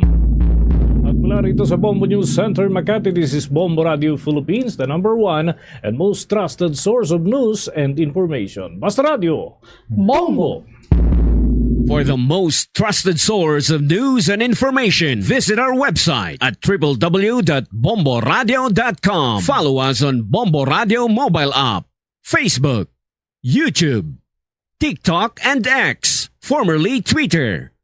Like, share, and stay connected. Anytime, anywhere. Oras sa Bombo Radio Iloilo, Philippine Standard Time. 1 minuto na nakalikan sa takna siningalaw na balik na diri sa pagpangalagad sang Bombo na isaudto sa DYFM Bombo Radio Iloilo. Standby sa aton sining mga kabombo sa lugang mga balita kaga impormasyon. Mauna kita diri sa mga balita nga natipon sa patrol kaupo naman sa kay Bombo Krill Amilyasa. Naglain ang kuno ang batasan sining suspitsado nga nagpatay bala sa senior citizen kay makapilaman ka beses nga nakabaton sa pagpamahaw gali ang kaugalingon sininiyang pamilya. Lakip na diri mga bata niya ano ihan ang nagsulod sini sa paminsaron sining suspitsado. Kag subong man istoryanta high value individual nga hinapayag job hire sa city government nakuhaan sa 1.6 milyon nga balor sa illegal sining droga sa Maisamora Milya sa city proper. Anay preso gali ni sa New Bilibid na prison sa aton sining mga kabumbo. Mga balita sa patrol kaupod sa kay Bombo Krill Milya sa Bombo Krill sa report, please go ahead. Damajak una kita dari sa update nga ako news update dari sa bahin sa isa ka senior citizen naging patay sa province ng iyang balay sa Mayalidesco Village dito sang Lapas. Nahibalaan diri paagi man sa interview sang Bombo Radyo sa isa diri ka pamilya sang ini nga suspect nga tiging kilala diri nga si Jerry Lima o kun alias sa Pablo ginpahayag diri sa aton ni Jennifer Velasquez ang bayaw sang ini nga suspect nga tikapila ka beses na nakabaton sa nga pagpamahog halin diri sa suspect ang pamilya kag mismo duha sini ka kabataan ang pangapatsyon kuno ini sila sa nga suspect iti ginapahayag diri sang iya nga bayaw na amugid kuno ini ang batasan sang ini nga suspect especially kung wala kuno ini siya sa nga kwarta kay nahibaluan nga wala ini siya sang permanente nga obra kung may ara man kuno ini siya sang obra previous o sa mga nagligad man abi diri nga mga tuig ginapahalin kung ini siya bangod man sa iya diri nga batasan nga matamad kaga may ara sang mga ginaobra bala nga malain sa muna ang rason sa iya diri man nga ginapahalin ini siya sa iya nga trabaho kag tinahibaluan man nato nga tigin na priso ini siya sa February 14 o kung nasa bulan sa Pebrero subong nga mga tuig kag nakagwa lang galiin na siya sa May 13 na bombo champ anti siya ang ining natabo nga krimen susulod sa Lidesco Village pero ginapahayag nga ang last nga nakita sa ining suspect diri sa mga pamilya amo ang kang adlaw sang Lunes sa Mayo 25 nung sa diin pagkatapos sa obra sini ang krimen tigin pahayag diri nga pila ka mga kaingod nila diri nga balay na suplatan ining si alias Pablo nga tigo nag-alingling kuno diri sa ilaman diri nga balay kag gina-check kuno kung basi ko sing bala ang mga tawo diri kay inhibaluan ng ila nga balay no naga-star diri ang iyaman nga mother-in-law ang nanay sang iya diri nga live-in partner kag duha sini ka kabataan no isa ka lalaki nga nagaedad 13 years old kag isa ka babayi nga yara sa edad nga 7 years old. So mo ini ang last na nakita diri sa nga pamilya sa ining suspect nga nagalingling ini siya sa ila diri nga balay but then as of now no wala na ini sila sang idea kung diin man abi ini siya nga nagkadto but then nagapati diri si Velasquez ang bayaw sang suspect nga diri lang ina siya malapit man sa lugar no kung diri sa siyudad sang Iloilo kat inhibaluan mamotsyap nga magluwas diri sa iyang live-in partner madamo pagid na ini siya sang mga babayi. So isa pagid diri sa kumbaga illegal ginaubra sang ining suspect sa moang mang babayi kag ginapakayagan isang bayaw niya sa nino nga sang nag-ubra na ang iyang asawa sa abroad. May ara na kuno na siya nga ginapuli-uli nga mga babayi dira sa ilang nga balay kung gabi kag to mention nga ti ara pa sinidiri ang iyaman nga mga kabataan ang pahayag man sang bayaw sa nino nga bilang isa ka amay responsable ini siya nga klase sang tawo kay ti ginapahayag nga wala gani kuno sini ginatatap sang maayo no ang iya nga duha ka kabataan kag mismo ang iya diri nga mother-in-law kag father-in-law ang nagatatap mismo sang iya nga kabataan bombotsyam kag may mga times gani kanong nga ginasakit niya ini but then abangod nga ara sa custody man o sa hinakop sang ini nga mga lola kag lolo nila ang kabataan no ginapunggan ini nga sakito ng iya nga mga bata kag diri ginpahayag nga siya alias Pablo hindi ini siya permanente nga nagaobra diri o kontrabahante sang ini nga pamilya sang napatay bangod nga ang pamilya mismo sang asawa niya or live-in partner ang nagatrabaho sa ila diri nga duta sa banwa sang Leganés. So sideline lang ini siya in kaso nga kulang kuno diri sa nga trabahante no rason nga ginapahayag nga nagatrabaho in siya. And sa subong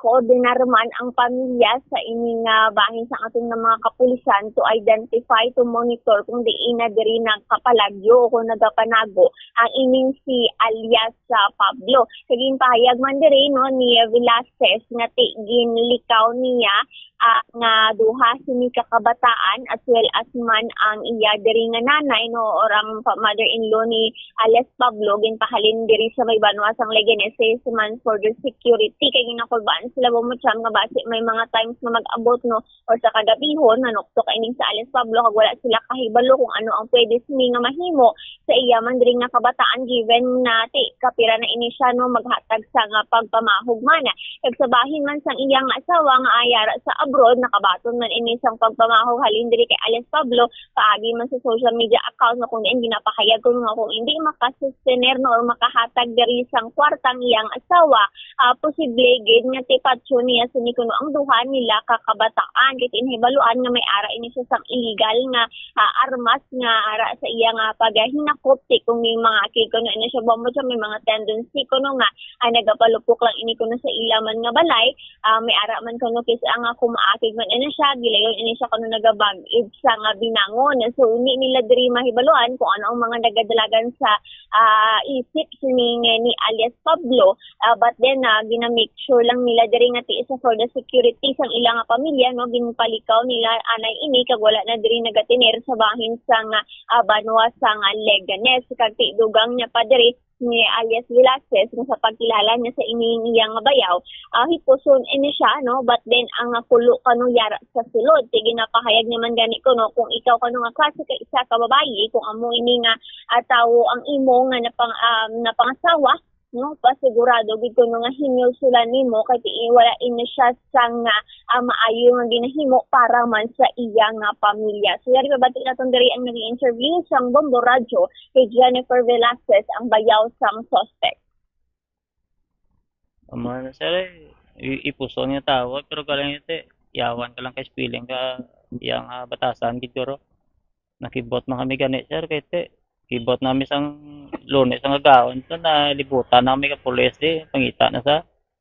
So So, nakatulog ka mo ni that time, sir? Or may nanoktok man sa inyo? Sa dire sa balay ni nanay, may nanuktok, ma'am. Pero dito, naglibot ang mga pulis sa likod. Uli ko na ganit nanan nga may ka-plus nga kita, nabatyagan ang sawa ko, may ka-plus light nga 3 ka tao, bigan naman ni kawata, nagalaki pulis pa. And ano ang ginpabalo nila sa inyo, sir? Ginambal nila, ano na ka 3 plan sila, nambal nila, pangita na si Pablo na nahulat di ako nila na si Pablo.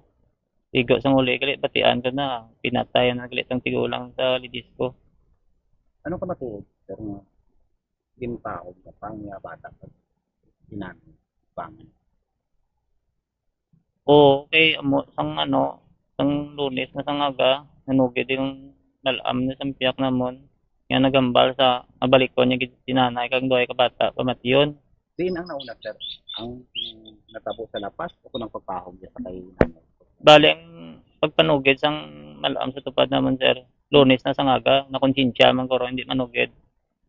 Nga mo sang Pero pagabalo ko na wala pa sa kapanugid niya, balaon na nga sang San-O pa na siya nagambal sa Pablo na pamatiyon niya duay ka bata. Sir, sa pagkilala mo diri sa imo nga bayaw, ano ini siya ng klase ka ba naman sa imo diri nga manghod kaga sa mga hinablos mo, sir, nga bata naman, sir eh?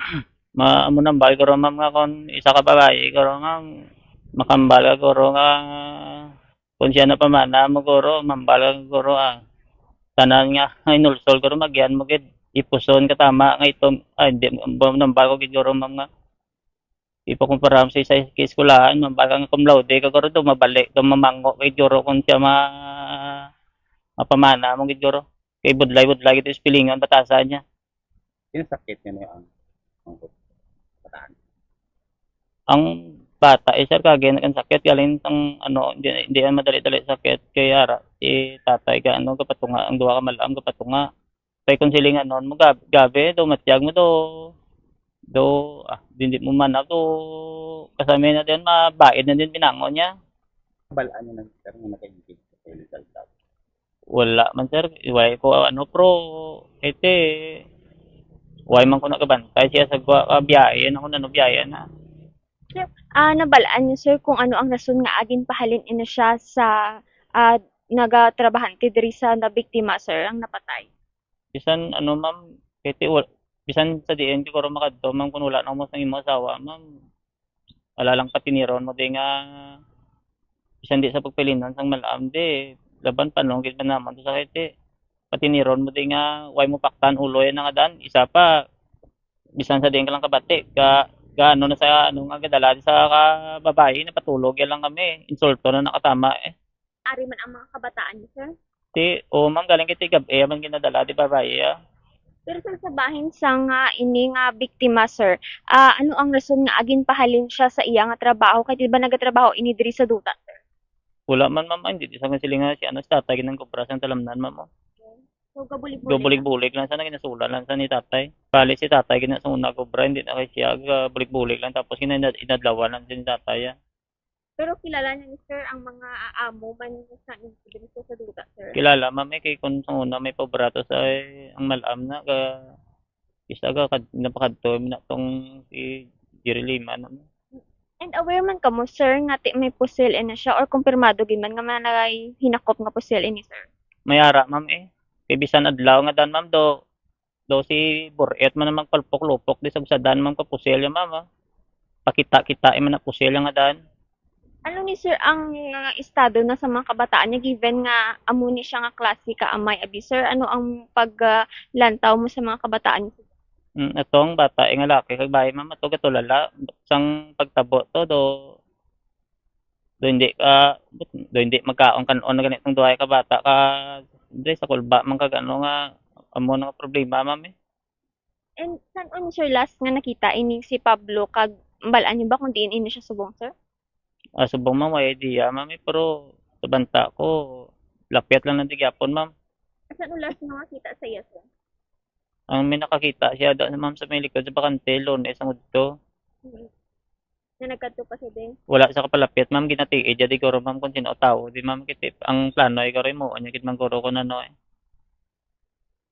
na bati Andrino ang nag-interview sa nga Bombo Radyo kay Jennifer Velasquez ang bayaw sa nga ining suspect sa pagpatay sa isa ka senior citizen yung kinahibaloan naton man Bombo Champ nga nagtanyag na diri sa nga 50,000 pesos ang ining pamilya sa nga biktima sa kung sino man diri ang makatudlo sang ining suspect no nga si Jerry Lima o kun alias Pablo nga tias sa subong wala pa sang ihibalo diri ang aton nga kapulisan kung diin na siya but then nagapadayon diri sa gihapon ng ilaman nga hot pursuit operation kagaya nahibaluan man nga nagamonitor naman diri ang aton nga kapulisan or nakipag-angot naman no sa Leganes MPS as well as man sa bahin sang Kapis no specifically sa municipality sa Mambusaw in kaso nga tiara ato siya or nagpauli ini siya sa Mambusaw kay nahibaluan naton nga ti residente gid ini siya sa Mambusaw Kapis sa diri lang no nagkapangasawa o kung nakita na diri ang iyang live-in partner sa Banwa sang Leganesa and mo man na ang make sure diri sang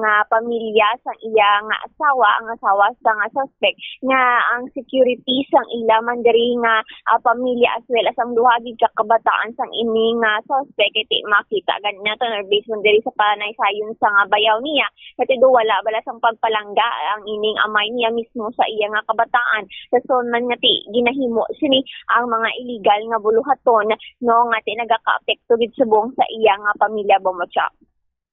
Ti pila edad sang duaya ni ka mga bata Bombo Krel? Ang subang is 13 years old, lalaki na siya. Ang babayi is 7 years old, Bomotsa ang babayi. Ti anong sala sini nila yung pahugon na ang mga kabataan yung patyon pati nga sing ang ilo isang live-in partner sa una or ilo isang asawa niya? Yes, sa Bombochang kay tibase diri sa iya nga bayaw kung magado batasan niya sini nga kung wala siya sang kwarta no kinapainitan niya sini kung sino man ang tao sa palibot niya kaga mas naglala kuno na siya sang nagtrabaho ang iya nga live-in partner abroad kay given man sa estado sang ilang nga kabuy Bombochang even nga may duha pa gid ka kabataan no nga mga minor de edad pa sa pinahanglan diri sa nga income man sang ilang nga pamilya rason nga tinagtrabaho sa abroad ang ining asawa kag tigin bahayagan isang bayaw nga ti mismo ang ining suspect nga si Pablo do wala man nagaobra bala mo champ nga wala gani ko na inisang nagahatag sang allowance man sang iyang nga bata kung magpa-eskwela ang nagatatap kay diri isang amo iyang lolo kada lola tinahibaluan man naton nga ining lolo nagtaliwan na sa naligad nga tuig man no sa nga bulan sang Oktubre so sa subong nagatatap na lang gid ang lola nila ang amo ini ang nanay sang iyang live-in partner Bomotchang. Ti dapat buligay na mo amo na gani nga mayara sang ginatawag sining sa tinaga pala nga partner ti partner kamo sa pangabuhi, partner kamo sa kasakit, sa kalipay, partner man kamo tubtob iyas ka tubtuban kag partner kamo sa pagpaninguha man ti karon kun ang isa lang to yang magpaninguha kag ang isa iya sandig sa bayaw masami ginapahalin kay matamad di paano na karon na Bombo Krel abi kung gapasingit sa iya kay way sa kwarta tani nangita siya sa niya trabaho kag kung may trabaho siya ibubo ya dira ang iya man sini nga nga nahibaluan kag kung hindi siya kabalo ti tun-an niya parang may kwarta siya, may palabuton siya ka depende sa iya sweldo, may kung simanal, bulanan, may ginatrabahuhan ka, may palabuton kay sila nga sweldo Bombo Krel? Yes, Bomotchang, pero sa bahin diri sang aton nga suspect ang problema gani diri is lulong man ina siya sa mga illegal gambling no. So muna nga kung makakwarta kung may na siya ginagasto na diri sa mga illegal niya nga buluhaton may mga ginabatian gani diri ang pamilya man sang ini nga live-in partner niya no nga kung mga kwarta man ina siya ginagasto naman diri sa iya man nga iban nga mga babayi. So muna nga kung magadutanan nga illegal nga buluhaton ginaobra sang ini nga suspect. Rason man nga ti na to the point ba lang kung wala nang isang kwarta, nagapangawat na ini sa bombo champ. Amo man na ang rason diri o isa sa ang gulong nilalantaw sang lapas PNP no amo ang robbery naging sulod niya diri ang balay sang ining biktima naton nga senior citizen. Iti amo ni ang isa ka anggulo no or nga motibo nga ginalantaw nila ang pagpangawat kiti base kun wala na ini sang kwarta that time nagakinahanglan na gid so amo no ang iya diri nga ginbuhat no amo ang pagpangawat kiti may mga previous man diri kuno nga mga cases nga timiara din man siya kuno sa nga nahimo na nga pagpangawat man before kiti na ano na ning gani sa mo na priso na ini sa bombo champ diri man sa bahin sa nga putotan kung diin ini siya na priso so muna nga nabudlayan man no maskin ano kano kaintindi diri sang pamilya kung siya mismo wala sang pagbagpo kag wala sang ginaubra sang maayo especially diri sa iya mismo nga pamilya no nabudlayan ini na sila nga mag himo man sang paagi para man nga ti mapaayo ining suspect kag given subong no nga may ara na gid sang krimen nga mismo diri ang iya nga kabataan nagakaapektuhan nga ti indi bala mapati nga naubra sinisang ilang nga tatay ang magapatay man sang isa ka individual bumochop. All right. Sa ibang padring balita, Bombo Champ, na sailo naman kita diri sa siyudad sang Iloilo kung sa diin arestado diri ang isa ka high-value individual nga ginapahayag isa ka job hire sa Iloilo City Government sa ginpatigayon diri nga bypass operations sang City Drug Enforcement Unit o kon CDEU sa Barangay Zamora, Melieza City proper. Sa interview diri sa Bombo Radio kay Police Captain Roque Jimeno, the third officer in charge sang CDEU, iya diri ginpahayag nga tinutukiban nga trabaho ang ini nga drug subject bilang nga job hire sa idalom sang Facility Conservation Office sang Iloilo City Hall apang gina-validate pa sa subong no kung aktibo pa ba ini siya nga naga-asulod sa iya diri nga trabaho sa City Hall kay based man diri sa monitoring sang kapulisan no in 1 week in a span of 1 week ano wala naman kung ini siya nagasulod-sulod sa ini nga trabaho niya diri sa City Hall so gina-validate pa kung active pa man gid man ina siya nga employee but then pinakita diri sa iya nga sulod ka balay no nga may ID ina siya sa nga job hire or bilang isa ka job hire sa Iloilo City Hall. Ang ining arestado ginkilala kay alias Data nga 47 years old ina siya kag residente sa nasambit nga lugar. Suno kay Police Captain Jimeno 13 tanan diri ka sa Shay sa nga suspected shabu ang nakumpiskar sa hinakop sang ining arestado nga si alias Dada nga may kabug-aton nga ginabulubanta 240 grams kag nagabalor sang 1,632,000 pesos. Pahayag niya naglabot diri sa masobra duha ka bulan ang ila diri nga monitoring kay alias Dada nga antes ini siya nadakpan. Kag pahayag man ni Police Captain Roque Jimeno III nga ti ang ini nga si alias Dada nga ang mayara sang connection sa mga dalagkuan nga drug personality ilabi na nga tinakaagi ini siya preso sa sulod sa New Bilibid Prison sa Metro Manila no matapos na madakpan sa kapareho nga kaso sa emo man nga illegal nga droga sang tuig 2015 diri man sa syudad sang Iloilo pati given nga tido kadako kuno sang ini nga kaso kag pinakuha man nga or na recover diri nga illegal drugs sa iya no gindala gid na siya sa New Bilibid Prison samtang nakagwa ini siya sang tuig 2024 matapos nga na-dismiss diri ang iya nga kaso nga ti iya ini ginapila sa Court of Appeals.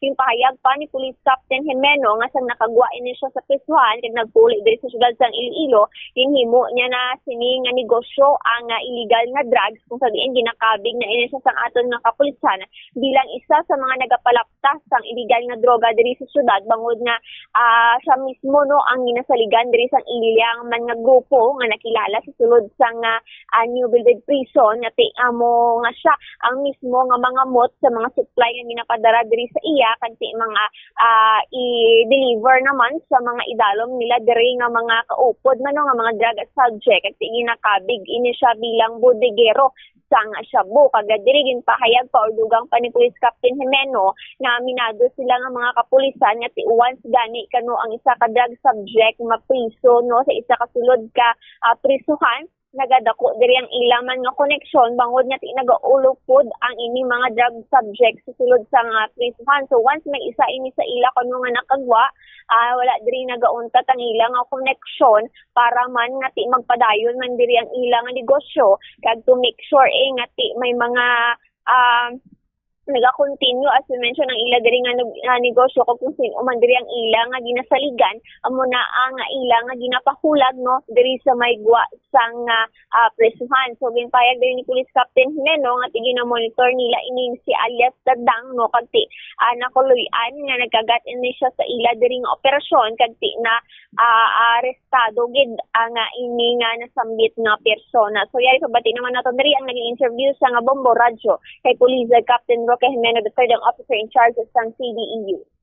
Siya naman kamadinilago ng akon nga pagkandak sang drug bypass operation dito sa may sa Moramelisa wherein kung di nagapuli ang aton nga suspect or aton nga target. So si naka mo sa short background ni Aka Dadang.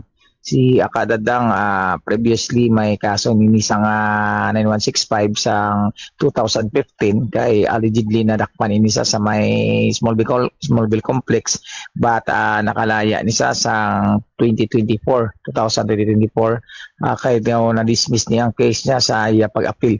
So nadalagi din isa sa may New Bilibid Prison no. That's why dito sa nakakuha sang damo ang connection sa pagbuligya sang illegal drugs kay ang monitoring naton ni based sa information nga nag-gather naton for almost more than 2 months nga discrete monitoring ug validation naton ni sa iya until such time nga nakakuha kita nakapatigayon sang isa ka suod naton nga civil informant nga wherein makatransaksyon ini diretso sa kay Aka Dadang kay siya Aka Dadang marunong na ini sa kay damo sa experience sa pasuan kag damo ni sa mga nabalaan didto kay ti ang iya source to si amo ni siya Aka Chengalyo sa New Bilibid Prison but na tinguan nato no nga makandakan nagbubas operation bakla naton sang isa ka sachet amounting to 12,000 but may harap pagin sa possession in control niya kay daw siya ni ginaobra diri sang iya source nga bodigero 8 pagid ka sachet kag 4 ka na tied. So all in all ang aton nga recoveries ni sa iya is 240 grams with a standard drug price of 1,632,000 ma'am. Sir, as you mentioned, nga tinapreso ini sa may New Bilibid person. So pagbalik niya diri sa may Iloilo City, amo na gid ni dayon ang iya nga kumagin pangitaan sang kabuhi ang illegal nga drugs, sir? Yes ma'am, kay ti balaman naman naton nga pag ikaw na priso ka sa New Bilibid Prison didto grabe na to ang mga connection even diri gani isa sa aton sa mga BGMP naton di ungka manor na nga pag nakasulod ka da kagapin pa kung makaabil ka sa pre-bargaining automatically ang drugista da sa sulod sang presuhan gina-convince gina nila pagwa mo damo ka gina sang connection. Sir, for confirmation, aside diri sa pag-illegal drugs, nag-ubragi man ini siya as job hire sa Iloilo City government, sir? Yes ma'am, no, sa aton nga monitoring ni siya sa area, sa aton man information nga nakuha. So, dira na sa trabaho, but we don't know no, kung sige pa ni kay ti daw last lately, ni nga awik, sige ni aton nga sunod sa iya. Grabe na yung transaksyon na sa illegal drugs but positive na sa may dira sa may conservation o office yata na assign. Oo. And ginpamangkot naman ini siya sa bahin sa pagtrabaho niya sa may job hire nga nakasulod ini siya given nga may mga previous sa nga kaso so kag nag-involve sa illegal drugs. So actually no, siyempre nag-disguise man ini sila. We don't know kung paano sa nakasulod but siguro buliga may nagbulig man ini sila kag nagpatigayon that's why nga nakasulod ini sa dira sa office sa ang Stiol. Oo. And sir, ginakabig naton ining si alias Dadang kung magasagit ang nagapalapta isa sa mga nagapalapta diri sa city sir kay given nga si mention nga dako ang iya nga connection sa New Bilibid person sir. Yes ma'am, kaya ang ila ni nga diskartehan na isa basta dira ka nakagaling sa New Bilibid Prison and then may salig si moto ang mga dalagguan nga drugista to pagwa mo ginaton over na nila, ikaw na gid ang damo-damo ka na customers kay kung masaligan ka nila, dagdagan ka na nila, gaan ka na transaction, sila na mismo na gapangita si mo. So ang uberan na lang na nila is madulong kag magtago sang illegal drugs nga kung diin ginapadala sa ila. And sir, diri sa bahin man niya, natungod man naton diri so far no ang iyaman nga mga connections nga other diri sa city, sir. Di sa iya no si bala mo mga once nga mag-amo ka na da. Wala na ini sila tigatig mo gid sila ipakuon kay may mandato na nato sa babaw nga kung mag-ako sa madakpan so ini sa pagsapakon dito, but kung iprotektahan niya ini ang grupo niya, so amo na nga pag abot na da welcome ni sila protektado ni sila, that's why nga wala ni sila hadlok no sa pagbaligya sang illegal drugs. So bala nila nga pag sulod nila sa presuan, salo nila sang grupo sa mga amo ni nga baligya or transaction sang illegal drugs dira mismo sa presuan. Sir, ang sa bahin lang ni alias Dadang, sir, based sa investigation natin sa iya, paano niya, sir, napasulod ang mga illegal nga drugs given na halin ini sa Metro Manila diri sa city, sir? Wala man ta kabalo no nga sa Metro Manila gid gahalin. Wala man ta nagambal nga kung sa diin da naghalin. Basta ang ila ni nga diskarte sa kung ikaw ang source, orderan mo da ang sa may persuan, ay patigayuni ko to sa managbubakal. So din ta ni ibagsak. So din naman ang source naman siya na tumakontak sa amo ni sa kung diining mga illegal drugs nila halin kag ipadulong through package. So amo na subong parcel, I mean. So to parcel, so ginadulong na kung diin and then may makwa man ato, hindi man sila makwa. May time masuguon man atong iban nga magkwa and then ibagsak sa ila or wherein din sila pakadtuon kag didto na to nila kwaon. Si Police Captain Roque Jimenez III and Chief Drisa na City Drug Enforcement Unit mo champ and sa subong nag-allocate naman rin nilang iban pa nga upod ni alias Dadang to make sure nga ang ini nga ilang mga supplies sa nga droga hindi na matotally lapta dari no sa sudad man sang Iloilo Baba champ. All right. Para sa mga balita ang natipon sa patrole ni si Bombo Kilpanisalis Miliaza, and this is Bombo Radio Philippines, the number one na most trusted source of news information, basta Radio Bombo. Salamat gid na Bombo Krill Miliaza sa imo siniyang follow-up report. Sa ton sini nga mga kabomboy counter-check tani kung base bala dugay na niyang ID ni alias Dadang ni. Pero kung ng taon na to, ng Office of the Conservation na Facility ni sang damlag malang nigin create mo sa aton sini nga mga kabumbo. Una na naton siguro pa makutol kung active pa ni siya. Kay as far as I can remember, dira iya sa bahin sa City Hall ang mga job hire dira gina-require gid na sang ila sini nga mga results ang ila sini nga drug test. Kung why man siya nagagamit, duso lang sa illegal sini nga droga, dako pag ini nga palamangkutanon kung sinong nagpatigayon sini siya. Nagkadapat man siguro nga tiho si Saon man inisang mayad ni Mayor Inday Raiza Treñas. Base ko ng mga tinawo yung sini ang yara sa Inalom, mga ginasaligan niya mga ginapang hire, mga ex-convict.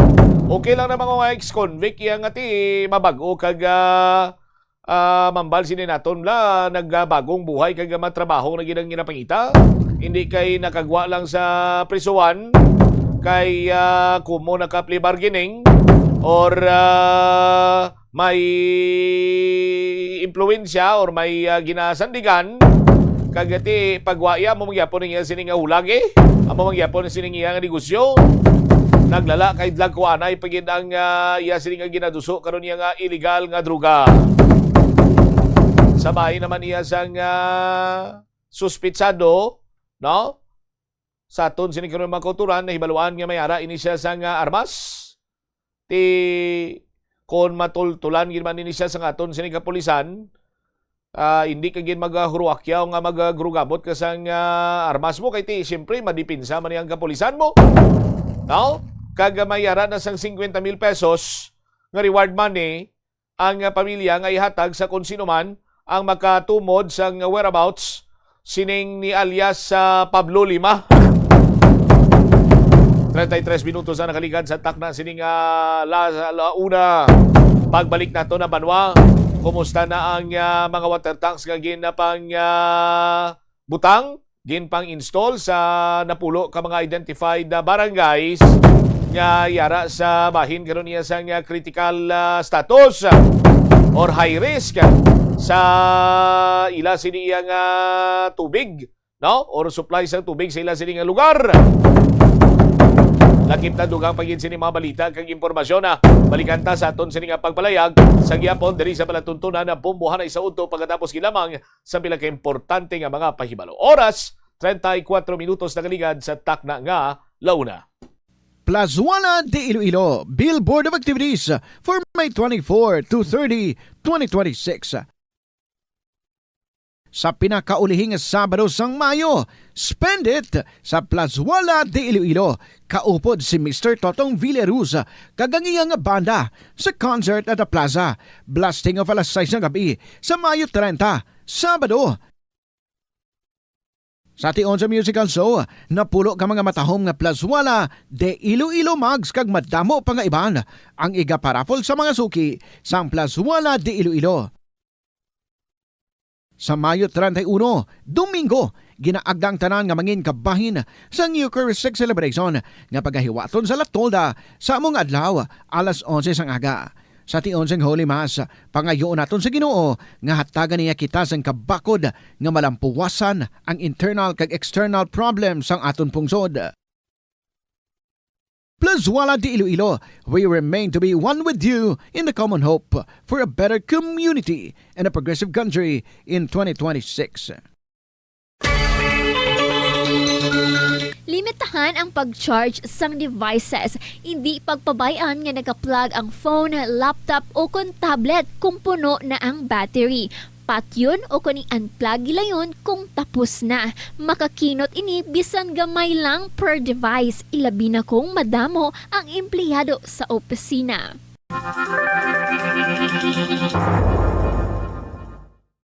The Farmers Bazaar, your traditional public market with the touch of Plazuela Dos, ang isa ka lugar nga gintukod sa tion kag sa kasagsagan sa COVID-19 pandemic nga may tinutuyo nga maghatag sa imo sang safe marketing experience. Subong nga ang COVID-19 hindi na gid man dako nga pamahog kag nagapakadto na kita sa next normal. Rest assured nga ang Farmers Bazaar will further evolve agud yung magpadayon sa paghatag sa inyo sing satisfying marketing experience. The Farmers Bazaar. Sa lower level, tara na pahamtang ang fish, poultry, kag meat section. Para naman sa inyo mga kinahanglanon nga prutas, utang kag iban pa, magbisita sa upper level, pinaagi sa paggamit sa hagdanan o kon sa pagkadto direkta sa parking lot. The Farmers Bazaar, your traditional public market with the touch of Plazuela Dos. Tanan kita mayara sang mabulig agud pakibatuan ang climate change. Magamit sang bag nga pwede magamit sang liwat-liwat agud mabuhinan ang plastic bag nga ginahaboy. Bangod ini nagatugas ang greenhouse gases. Ikaduha, hindi masumi magamit sang computer. Kung 4 ka oras lamang sa isa ka adlaw ang imo nga paggamit sang computer, makabuhing ka na sang carbon dioxide emission nga 83%. Ikatatlo, kung malapit man lang imo nga kaladuan, mas maayo nga maglakat o kung magsakay na lang sa bike. Magluwas sa makakinot ka na, mabuhinan pa ang polusyon nga nagatugas ang climate change.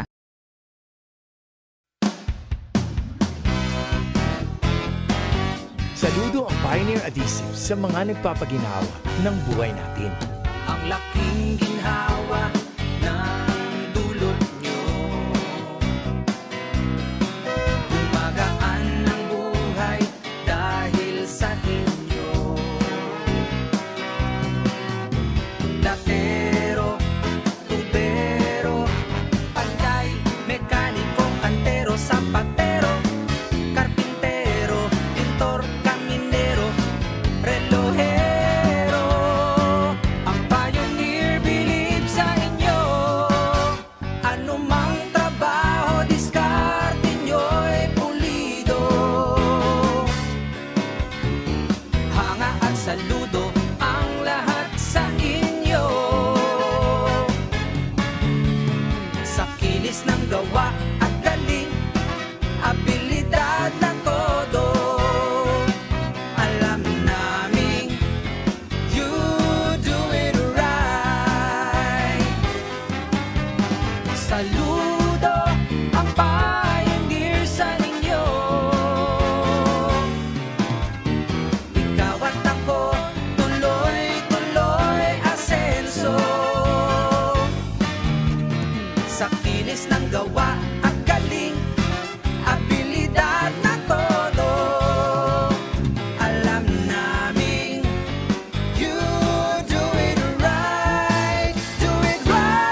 pagpugay mula sa Pioneer Adhesives ang gumagawa ng Pioneer Epoxy.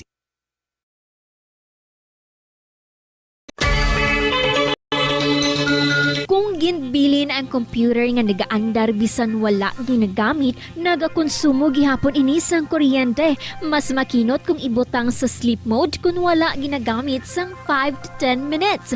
O kung i-shutdown ini kung mag-break ikaw sang mas sobra sa 15 minutes. Ang monitor pwede man nga patyon pagkatapos sang 3 to 5 minutes nga wala ginagamit. Sa sini nga paagi, makakinot ang opisina sang dako nga kuryente kada bulan.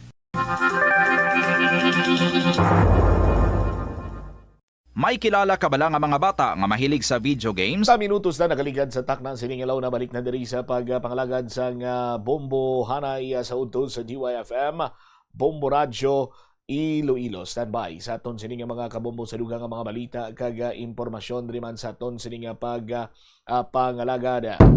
I-check naton ang linya karon sang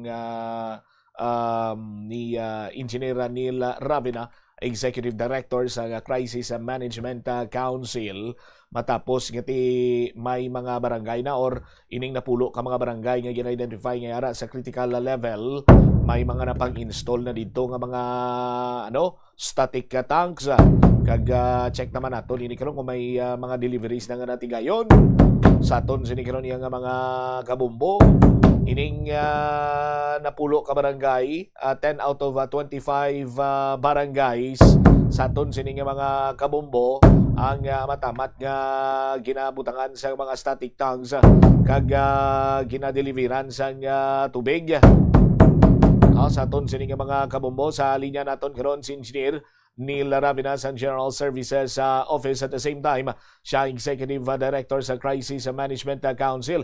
Engineer Ravina, sir, si Bombo Cham, live ikaw sa Bombo Hanay sa Udto. Good afternoon. Yes, good afternoon, Bombo Cham, kag sa Parlamentate sa Bombo Radio. Alright, Engineer, kumusta? Anong latest update nga may kantanan sa pag-address naton sining kakulang sang tubig sa mga kabarangayan diri sa siyudad sa Iloilo? Yes, as mentioned ni mo, Bombo Cham, may pulo kita ka critical barangay. Siyam na actually ang na-schedule namon for deliveries. May isa kami ka barangay nga ginapa-assess anay namon kay ang iban nga barangay na-schedule namon delivery pero hindi sila gali ka paagi sa dalagko nga truck, no? Kay ang iban sa aton nga mga delivery sa truck medyo dalagko gid. So kung may sulod-lon kag medyo malayo sa main road, medyo mapudlay sa aton nga sa aton nga delivery. So amo na gina-double check namon sa operation center. Kag amo na nga nag-meeting kami kahapon to evaluate sa tanan nga mga request so that ma-clogging namon sa maayo kung anong nga truck kag anong volunteer group ang magasulod sa sinang mga areas considering ang mga trucks nato na mga dalagpo gid, no? Kag there are barangays abing nasa 2,000 to 4,000 liters lang, no, ang ila static tank na available. So kung 10 cubic meters nga nga truck, medyo nagasto ka bla Bombo Cham, hindi efficient kay nagasto ka tang krudo. Yes. Tapos hindi mo lang maubos ang ang tubig. So we have to strategize ang atong delivery. Plastaron namon. So amo nang buwas we will have another meeting with the presence na sang other volunteer groups so that ma-plastar namon sa Mayo, and at the same time ang flow water kung paano namon ma-maximize man ang donation sang flow water. So ginapasalamatan kita Bombo Cham, no, ang madasig nga pag-respond sang flow water na maghahatag sila sang potable water para sa aton water distribution. So far may mga na-delivera na man kita Engineer Ravina sa tubig? Yes, since Saturday sige nang deliver ta. I think there's 4 barangays nga sige-sige ang delivery. May ara iban nga barangay nga every other day. So, buwas iplastaron ni namon luwat para ma-plastar kit nga ang pulo ka barangay madeliveran din namon. And may ara kita sang additional nga mga barangays nga wala sa Sidra barangays nga 25 barangays which report man no sa aton operation center nga badly needed Manila no ang tubig. So may reassessment kita kag at the same time may verification no sa aton mga staff so that ma-strategize naton ang delivery ng tubig sa tanan nga affected barangay. Mamangkot kami engineer kung ano nga mga barangay ni ang do medyo mambal naton do hindi kaygo ang dalagko sini nga truck sa nga mga magagmay lang ila sini nga area nga magyan pakadto sa spot nga kun din dito ang ila sini nga static tank. Yes, in the likes of Inaktakan, Barangay Nabais, Suok, so those are barangays no nga medyo suludlon. Kag actually ang South Balibago nga bulk water supplier man sa Inaktakan, however medyo problema ang Inaktakan sa accessibility no sa dalan niya kay magalubong kun lalagko nga truck no. So those are parts ng amon nga nga assessment nga para mag-efficient ang aton delivery Bombochamp. Kung lang taon niya din nato nang Inaktakan do lapit ini sa Suba engineer may porsyon? Yes, siya actually isolated siya no. May dalan lang siya pasulod from the main road sang coastal road. Kag may mga areas nga hindi siya hindi siya sementado. So isa na sa aton gina monitor closely kay kagang Nabais amo man no. Amo nang kita kung may heavy rain ang Nabais may mga areas na sa hindi accessible. Same with Suok no. So those are kind of barangays nga gina closely monitor natong Bombochamp kag we need to strategize sa ila deliveries kay i-consider ginato ng accessibility and at the same time ang smaller trucks no to deliver. All right. Now, ining mga na-deliver na iyang tubig sa din ni halin na engineer? Iyan tanan sang MIWD, MPIW. So may mga palinton kamo sa possible nga or sa mga pumuluyo nga maggamit sini engineer? Come again, Bombochamp. Sili ko may palinton kamo regarding sa possible contamination or sa handling nga dapat makasiguro man kita sa health sa aton sini nga mga kuturan? Yes, Bombochamp, i-emphasize ko lang no, ang aton deliveries is potable upon delivery no. But however, the management of the distribution of the waters need may mga second handling nagahakot sila. Yes. Sa ila kaugalingon nga mga containers. So if intended for for drinking, dapat i-boil nila so that kung may man sa second handling, so safe siya no nga pag-aimnon kay hindi namon ma-monitor ang second handling nila like wala maugasan nila containers.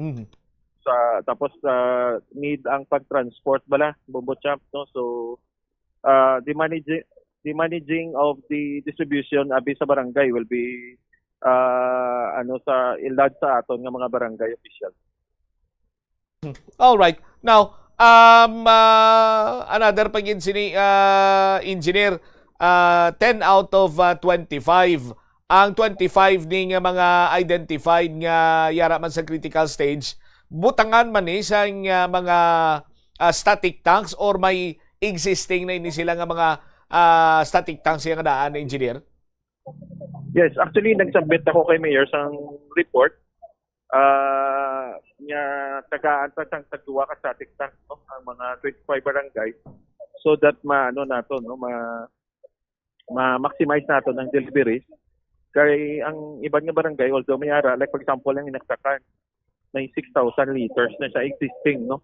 But nagdugang kita sang another 2 kay isang last year, ang deliveries natin sa Inaktakan is 10,000 liters no, per day. So, amo na, Bombochamp, no? Kay may counterpart man ang barangay. However, hindi enough, no? Nga ma-supply sa kabilugan nila nga pumuluyo. So, amo nang hambal ko Bombochamp na dapat ang meeting namon will include no sang water usage ka number of family nga affected para mabanta namon no ang dapat niya i-supply sila ng mga tubig. All right. On the other hand, Engineer Nila Vinacer, may another naman nga daw makabig na ton, isa iya ka masubo sini ka nga daw hindi man namin nga balita para sa inyo kay ti may mga ginpang utod naman to nga mga kahoy last time sa may area sa nga Esplanade. Di ko lang ma-recall gin kung sa diin nga Esplanade to. But amo nang isa sa mga doon nagbungad gin aga pa last nagligad sining may nadlaw. Yes, actually, Bombo Champ, sa Sunset Boulevard na to, no? Sunset Boulevard. Sa Suok area. Yes, sa Suok area. Early morning, nagabike ako tapos ginaagyan ko na ang mga staff kag naka-assign dra, no? So it was timely nga pag-agi ko. Tingala ko nga nagapamicture ang tao ko, no? Sang mga, no? And I observed nga dumi na tumba nga kahoy. Kaya upon verification, tinapas gid, no, ang aton nga mga native trees nga gintanom. So this is a very frustrating on our part kay 2 years old na taning kahoy. Nabudlay Bombo Champ, no, magpadako sa siniming kahoy. Purposely nagtanom kita na sang bani or balok-balok nga kahoy because that's one of the fastest nga native tree, no, sa pagdako kay we need to double time kay ang Sunset Boulevard nang wala gid shades. So tani suportaran sang community ang aton bala nga nga kampanya sa nung kahoy. The reason why nga ang heat index tatamaan kataas and we need programs and projects nga dapat mapa-lower down nato ng high heat index. Gina-encourage pa man engineer nga tanom sa mga ining yung mga local bala nga sahi isang or native nga mga sahi isang kahoy sa aton sining palibot kag ang pagpangutod do hindi sining do hindi hungod kay do may inagyan gidya sang binangon na engineer kon matalom sining nga bagay. Yes, no, daw panghalit kaya Bombo Champ, no. Nagani ambal ko kung daw matumba kita way pilas ang obra nila, no. So actually ang ini nga project is for the future nga generations, no. Ang benefits para gini sa ila. So kabay pa nga nila, no, madumduman nila nga ang atong pagpananom is for the future generations para nga mag-cooler down ang heat index natin diri sa Iloilo City. All right. Lastly, siguro engineer, include ko na lang may bisita gali kita diri 5 different countries, mga journalist man ini. Anong ila sining tinutuyo diri engineer? Yes, we have journalists, 19 journalists, international journalists coming from 5 different countries, no, nang visit diri sa Iloilo City. Ang ila pagbisita is local circular economy, ang sa aton solid waste management. Tapos nagbisita sila sa aton cooling hub, nagbisita sila sa Esplanade, Sunset Boulevard. Nagkadto sila sa aton nga repair hub, no, sa old DPWH nga office.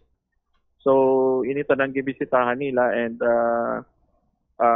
benchmarking, no, sang Fiji, Papua New Guinea, Indonesia, Canada, and nalipat ko ang iba nga countries, no. So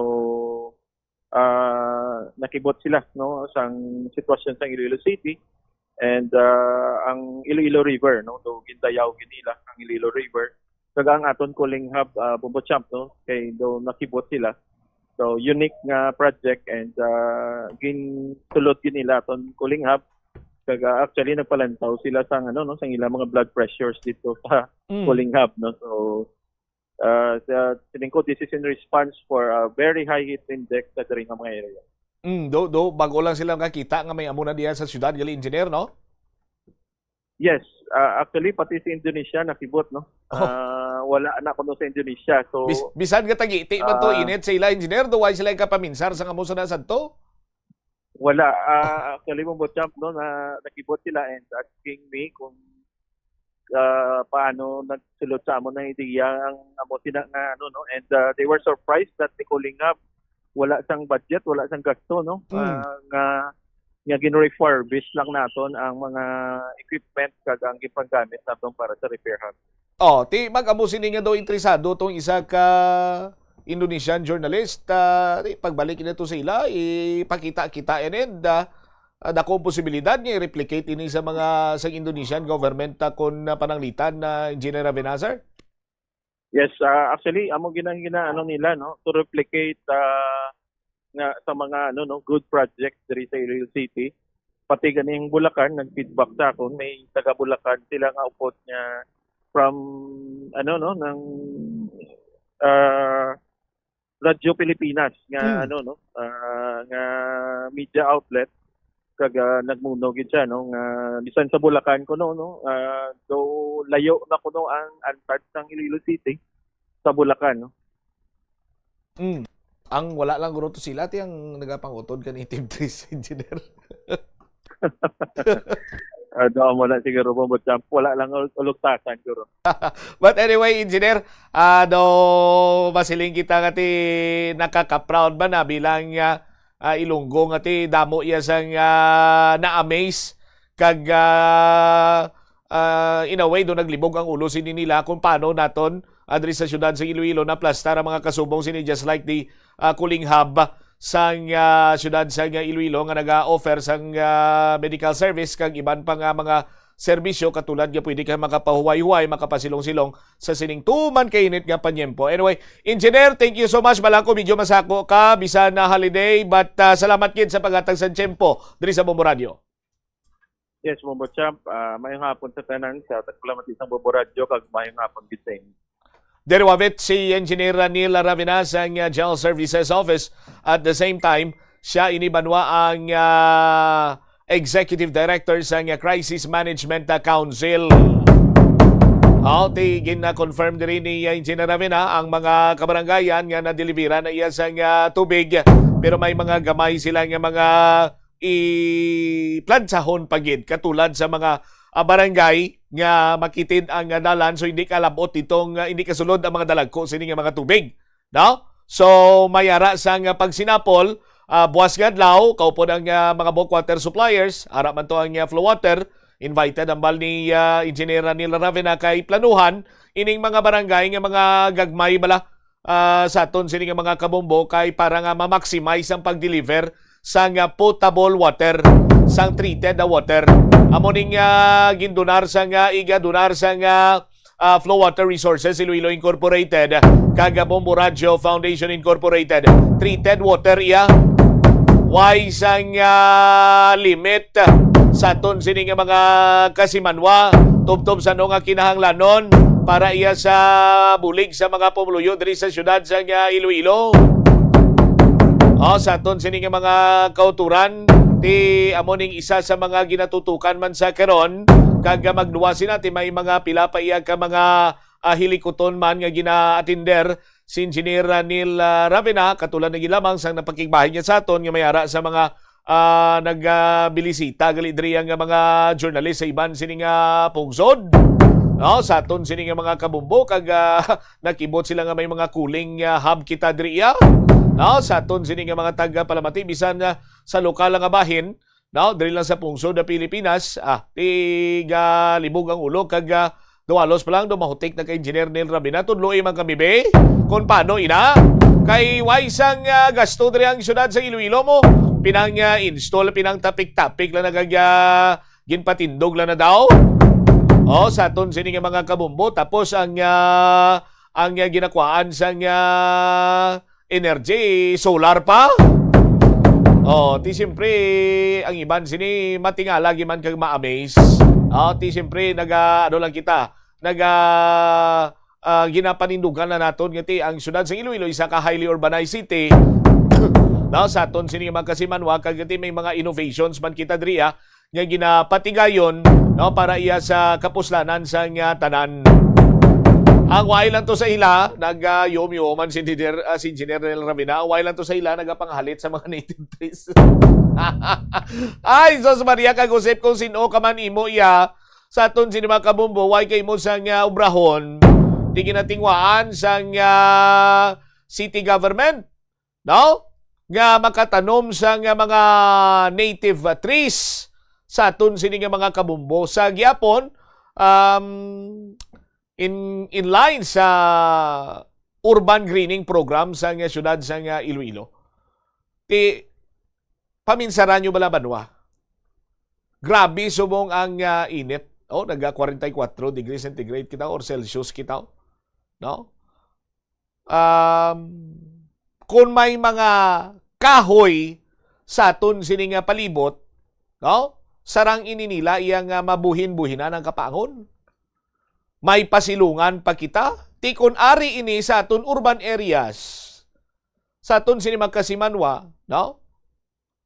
Kung magdamo ining mga kahoy, particularly mga native trees, sa aton sini nga magkasimanwa, dako man ini ang environmental impact nga mabatsyagan sang tagsa-tagsa sang mga pumuluyo sang syudad kag subong man mga tawo, individual nga nagapadulong diri sa syudad sang Iloilo, makahatag sang shade, no? Tinaybaluan naman aton nga ang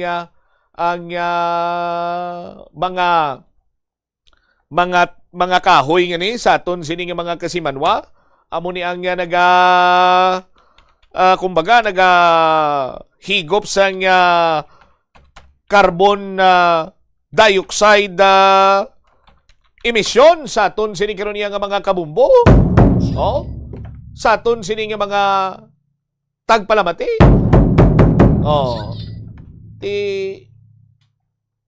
kun ginatingwaan nga mabuhi para nga mapuslan sang mga masunod sini nga henerasyon, ang subong iya nga henerasyon may pipila nga way gidya nagahatag sa nga kigo nga pagtamod, no? Ting gusto guro sini nila iya nga magabot sa punto nga magwa ka lang sa imo sini nga balay, pag balik mo hagpok na yang panet mo. Dogin litson ka na. Kag dako kita ni nga bagay ining mga kahoy nga makita naton sa aton sini nga palibot, no? Sa aton sini nga mga kasimanwa. So nagapilar kita sa mga pumluyo.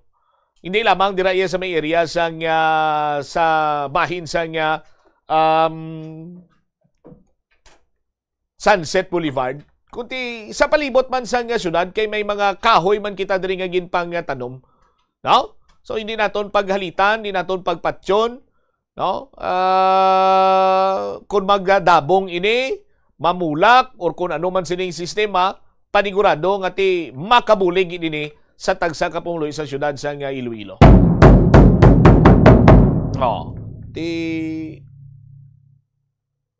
Ang isa ka kahoy, mature tree, sara nga maka-absorb sang 22 tubtob 48 mga biyan or 10 to 22 kilograms of carbon dioxide every year. Sa aton sini nga mga kasimanwa. Tiyamakon mo na kung hatagan tasang kay gayunan nga mamuhi ang aton sini nga mga ginatanom nga kahoy.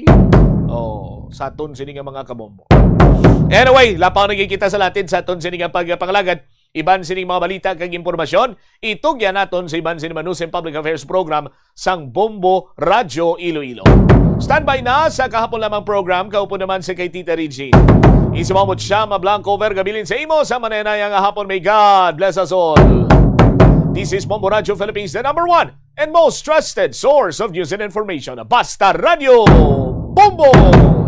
The Farmers Bazaar, your traditional public market with the touch of Plazuela Dos, ang isa ka lugar nga gintukod sa tion kag sa kasagsagan sa COVID-19 pandemic nga may tinutuyo nga maghatag sa imo sang safe marketing experience. Subong nga ang COVID-19 hindi nagidman dako nga pamahog kag nagapakadto na kita sa next normal. Rest assured nga ang Farmers Bazaar will further evolve agud yung magpadayon sa paghatag sa inyo sing satisfying marketing experience. The Farmers Bazaar. Sa lower level, tara na pahamtang ang fish, poultry kag meat section para naman sa inyo mga kinahanglanon nga prutas Utan kagiban pa, magbisita sa upper level, pinaagi sa paggamit sa hagdanan o kon sa pagkadto direkta sa parking lot. The Farmers Bazaar, your traditional public market with a touch of Plazuela Dos.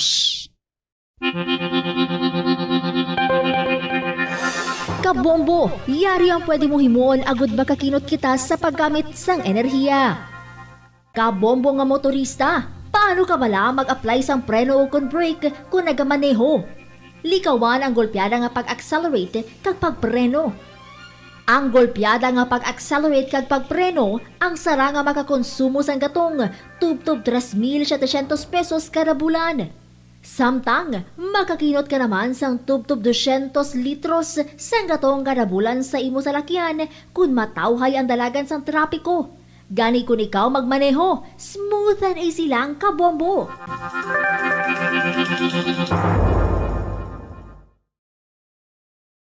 Plazuela de Iloilo, Billboard of Activities for May 24 to 30, 2026. Sa pinakaulihing Sabado sang Mayo, spend it sa Plazuela de Iloilo. Kaupod si Mr. Totong Villaruz, kagangiyang banda sa concert at the plaza. Blasting of alas 6 ng gabi sa Mayo 30, Sabado.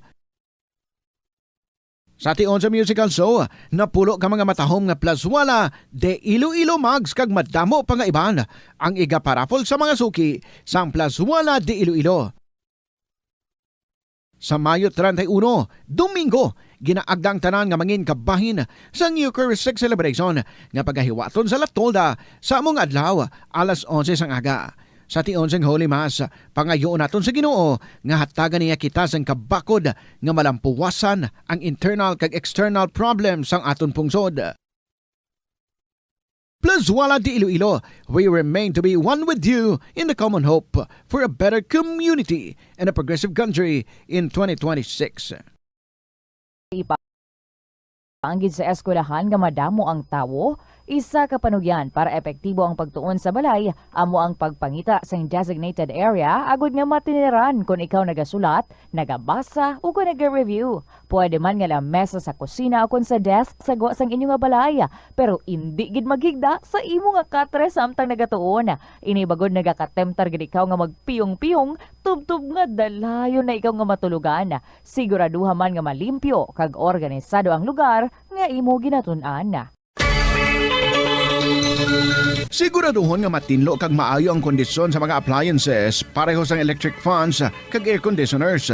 Kung puno sang yabok ang mga ini, mas mabudlay sila mag-function gani mas madamo nga kuryente ang kinahanglan para makahatag sang pareho nga kabugnaw. Halimbawa, ang electric fans tinluan ang mga blades kag grill para mas mabaskog ang hangin. Sa air conditioner naman, tinluan ang filters kag i-check ang refrigerant para hindi mauyang ang kuryente kag mas mabugnaw ang hangin nga ginabugas sini.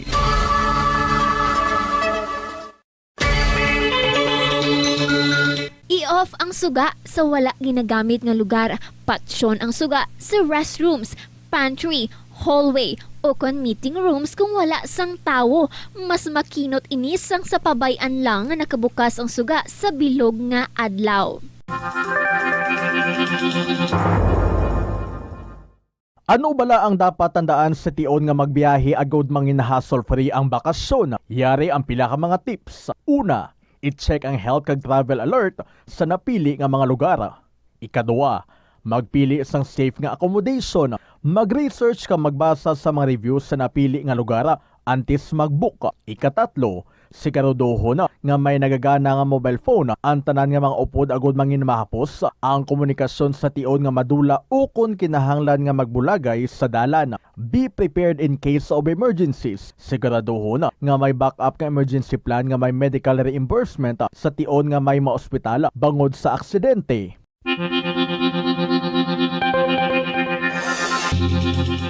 Sini nga panahon sang tag-ilinit, delikado ang sunog ilabi na sa sulod sang panimalay. Gani safety first kabombo, ilabi na kung ikaw ang nagaluto sa kusina. Siguraduha nga nahamtang sa mabugnaw kag well-ventilated area ang LPG tank kag indi masilakan direkta sang adlaw. Ang sobra nga init makapataas ang pressure sa sulod sang tangke nga mahimo magresulta sa aksidente. Tsekyaron ini kung may tagas kag ipalayo sa kalayo.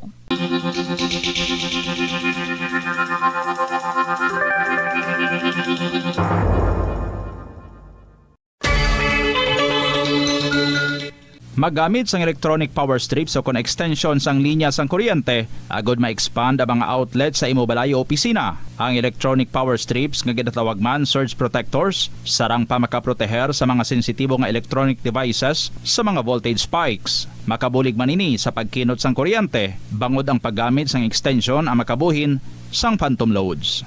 Sigurohon man nga naka-off o naka-unplug ang extension kung wala na ini ginagamit. Hindi ako ne. Kada 39 segundo, may isa ka tawo nga nagakabiktima bangod sa paggamit sang computer. 8 ka milyon sa kada tuig ang ginaatake sang hacker. Likawan ang mangin isa sa biktima, mangin mahinalungon sa mga ginapanghatag nga impormasyon, protektahan ang kaugalingon, paggamit sang internet pasangkaron. Paano ba lang makalikaw sa aksidente sa dalan? Yari mga tips nga dapat tandaan sa tion nga nagamaneho. Una, likawan ang masaming nga pagsaylo sang linya. Ang swerving o kon pagsaylo sang lane sa isa ka delikado nga maneuver nga masabi ginatunaan sang bunggo anay. Kung himuon ini, siguraduhon nga may bastante ang oras kag espasyo. Ikaduha, i-check ang blind spots. I-check ang mirrors kung clear ang alagyan. Magbalikid o kung maglantaw sa nagaagi sa ibang nga anggulo, agod makasigurado nga maathag ang alagyan. Ang responsable nga driver ang masaming nga handa sa anuman nga aksidente. Kabahin na sang pagkaresponsable ang pagkuha sa nga insurance agod masigurado nga may peace of mind sa dalan. Kung mahimo pa lang i-upgrade ang ginagamit mo nga bumbilya sa LED lights. Nagadamo na sa karon ang mga panimalay nga nagagamit sang LED lights bangod magluwas nga matahom ini tulukon. Kag mas barato, mas makinot man ini sa konsumo sang kuryente kaysa sa mga halogen bulbs. Ang LED bulbs at 25 times nga mas nagalawig kaysa incandescent bulbs kag 80% pa ini nga mas makinot sa enerhiya.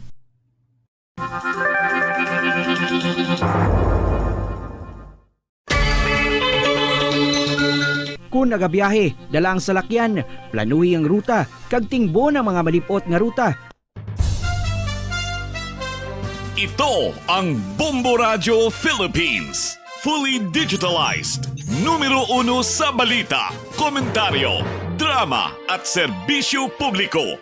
Bombo Radio Philippines. Bombo Radio Philippines. Unmatched. Number 1 and most trusted source of news and information. Basta Radio Bombo!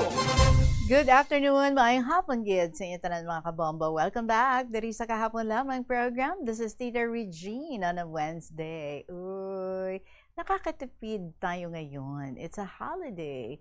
So kalabanan stay at home lang except those nga may mga special nga mga assignments nga kinahanglan ng ilang presents sa ilang opisina.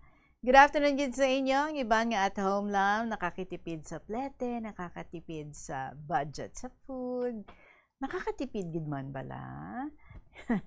Anyway, one thing for sure, kaupo ninyo ang inyong mga miyembro sa families, and that's a good time to be together and makachika-chika, makashare meals together, makapamati together diri sa palatuntunan kahapon lamang program. And who knows, maybe makashare man together sa mga istorya para diri sa kahapon lamang program. So I am inviting you ang may mga tiyempo dira sa buong kag may mga istorya nga luyag nga ipalabot diri sa KLP, paki-email sa bombo_iloilo@bomboradio.info or sulaton and ipadala sa kahapon lamang program DYFM Bombo Radio Iloilo, Sky City Tower, Mapa Street, Iloilo City. Today, parahin kita sa pagdulong sa inyo sa mga very enjoyable nga mga istorya courtesies ang aton nga mga letter senders. And soon, I hope, ikaw isa naman sa mga mangin contributors, sharers diri sa kahapon lamang program. So, ari na ang atong ambahanon para sa inyo. From JRL Claret, Ngano, this is Tita Regine. Welcome sa KLP.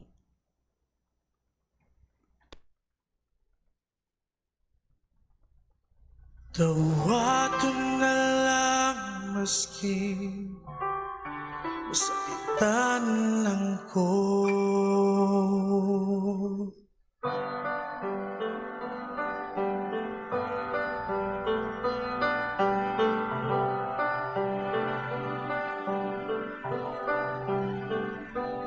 Dawat-dawat na lang, ang tuso na lang, tungod kay di na kita. Daw sa bula ang tanan, unsa bagyod ang hinungdan.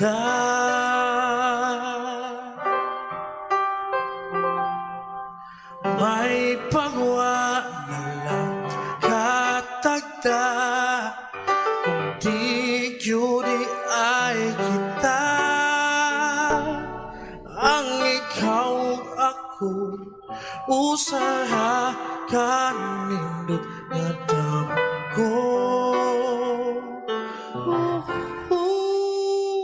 Ngano man nga di, ngano man nga di, ngano man nga di ka panako. Ngano man nga di, ngano man nga di, ngano man nga di ka panako. Dawaton na lang maski sakitan lang ko.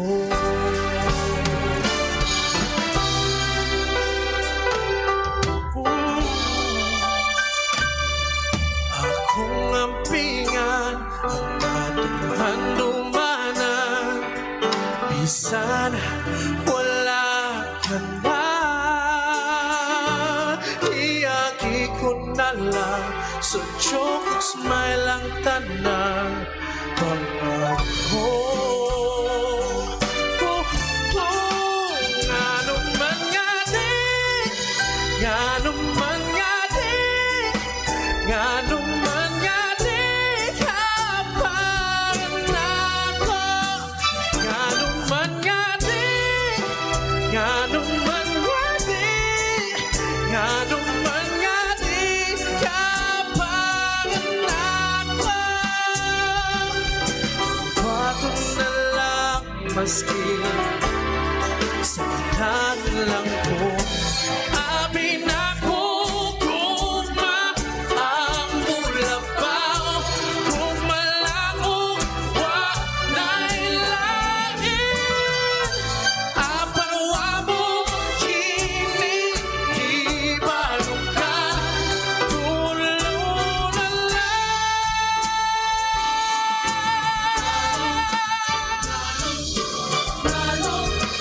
Ngano man nga di, ngano man nga di, ngano man nga di ka panako. Ngano man nga di, ngano man nga di, ngano man nga di ka panako. Bato na lang sakitan lang ko.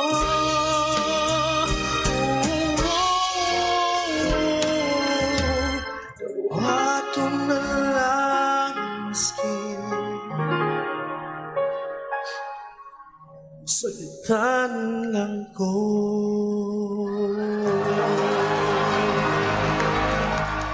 Dawato na lang kagi express diri sa KLP kung nasakitan kagid. Share your story. 18 minutes after 2 o'clock. Good afternoon sa liwat sa inyo tanan. Joining us sa sininga hapon, it's the 27th of May, 2026. And we have this story from Mia Sangbingawan. Dear Inday Regine.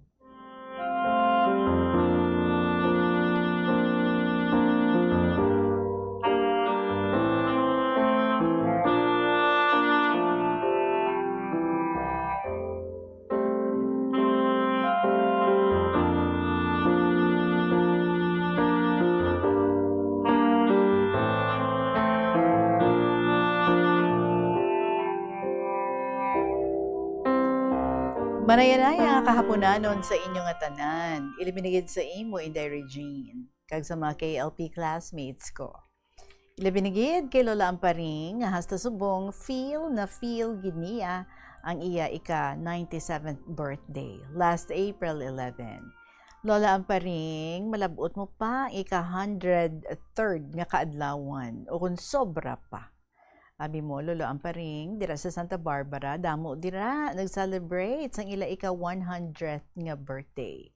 Iban siguro kilala mo ini. Sa sininga October 2026, 101 na edad nila.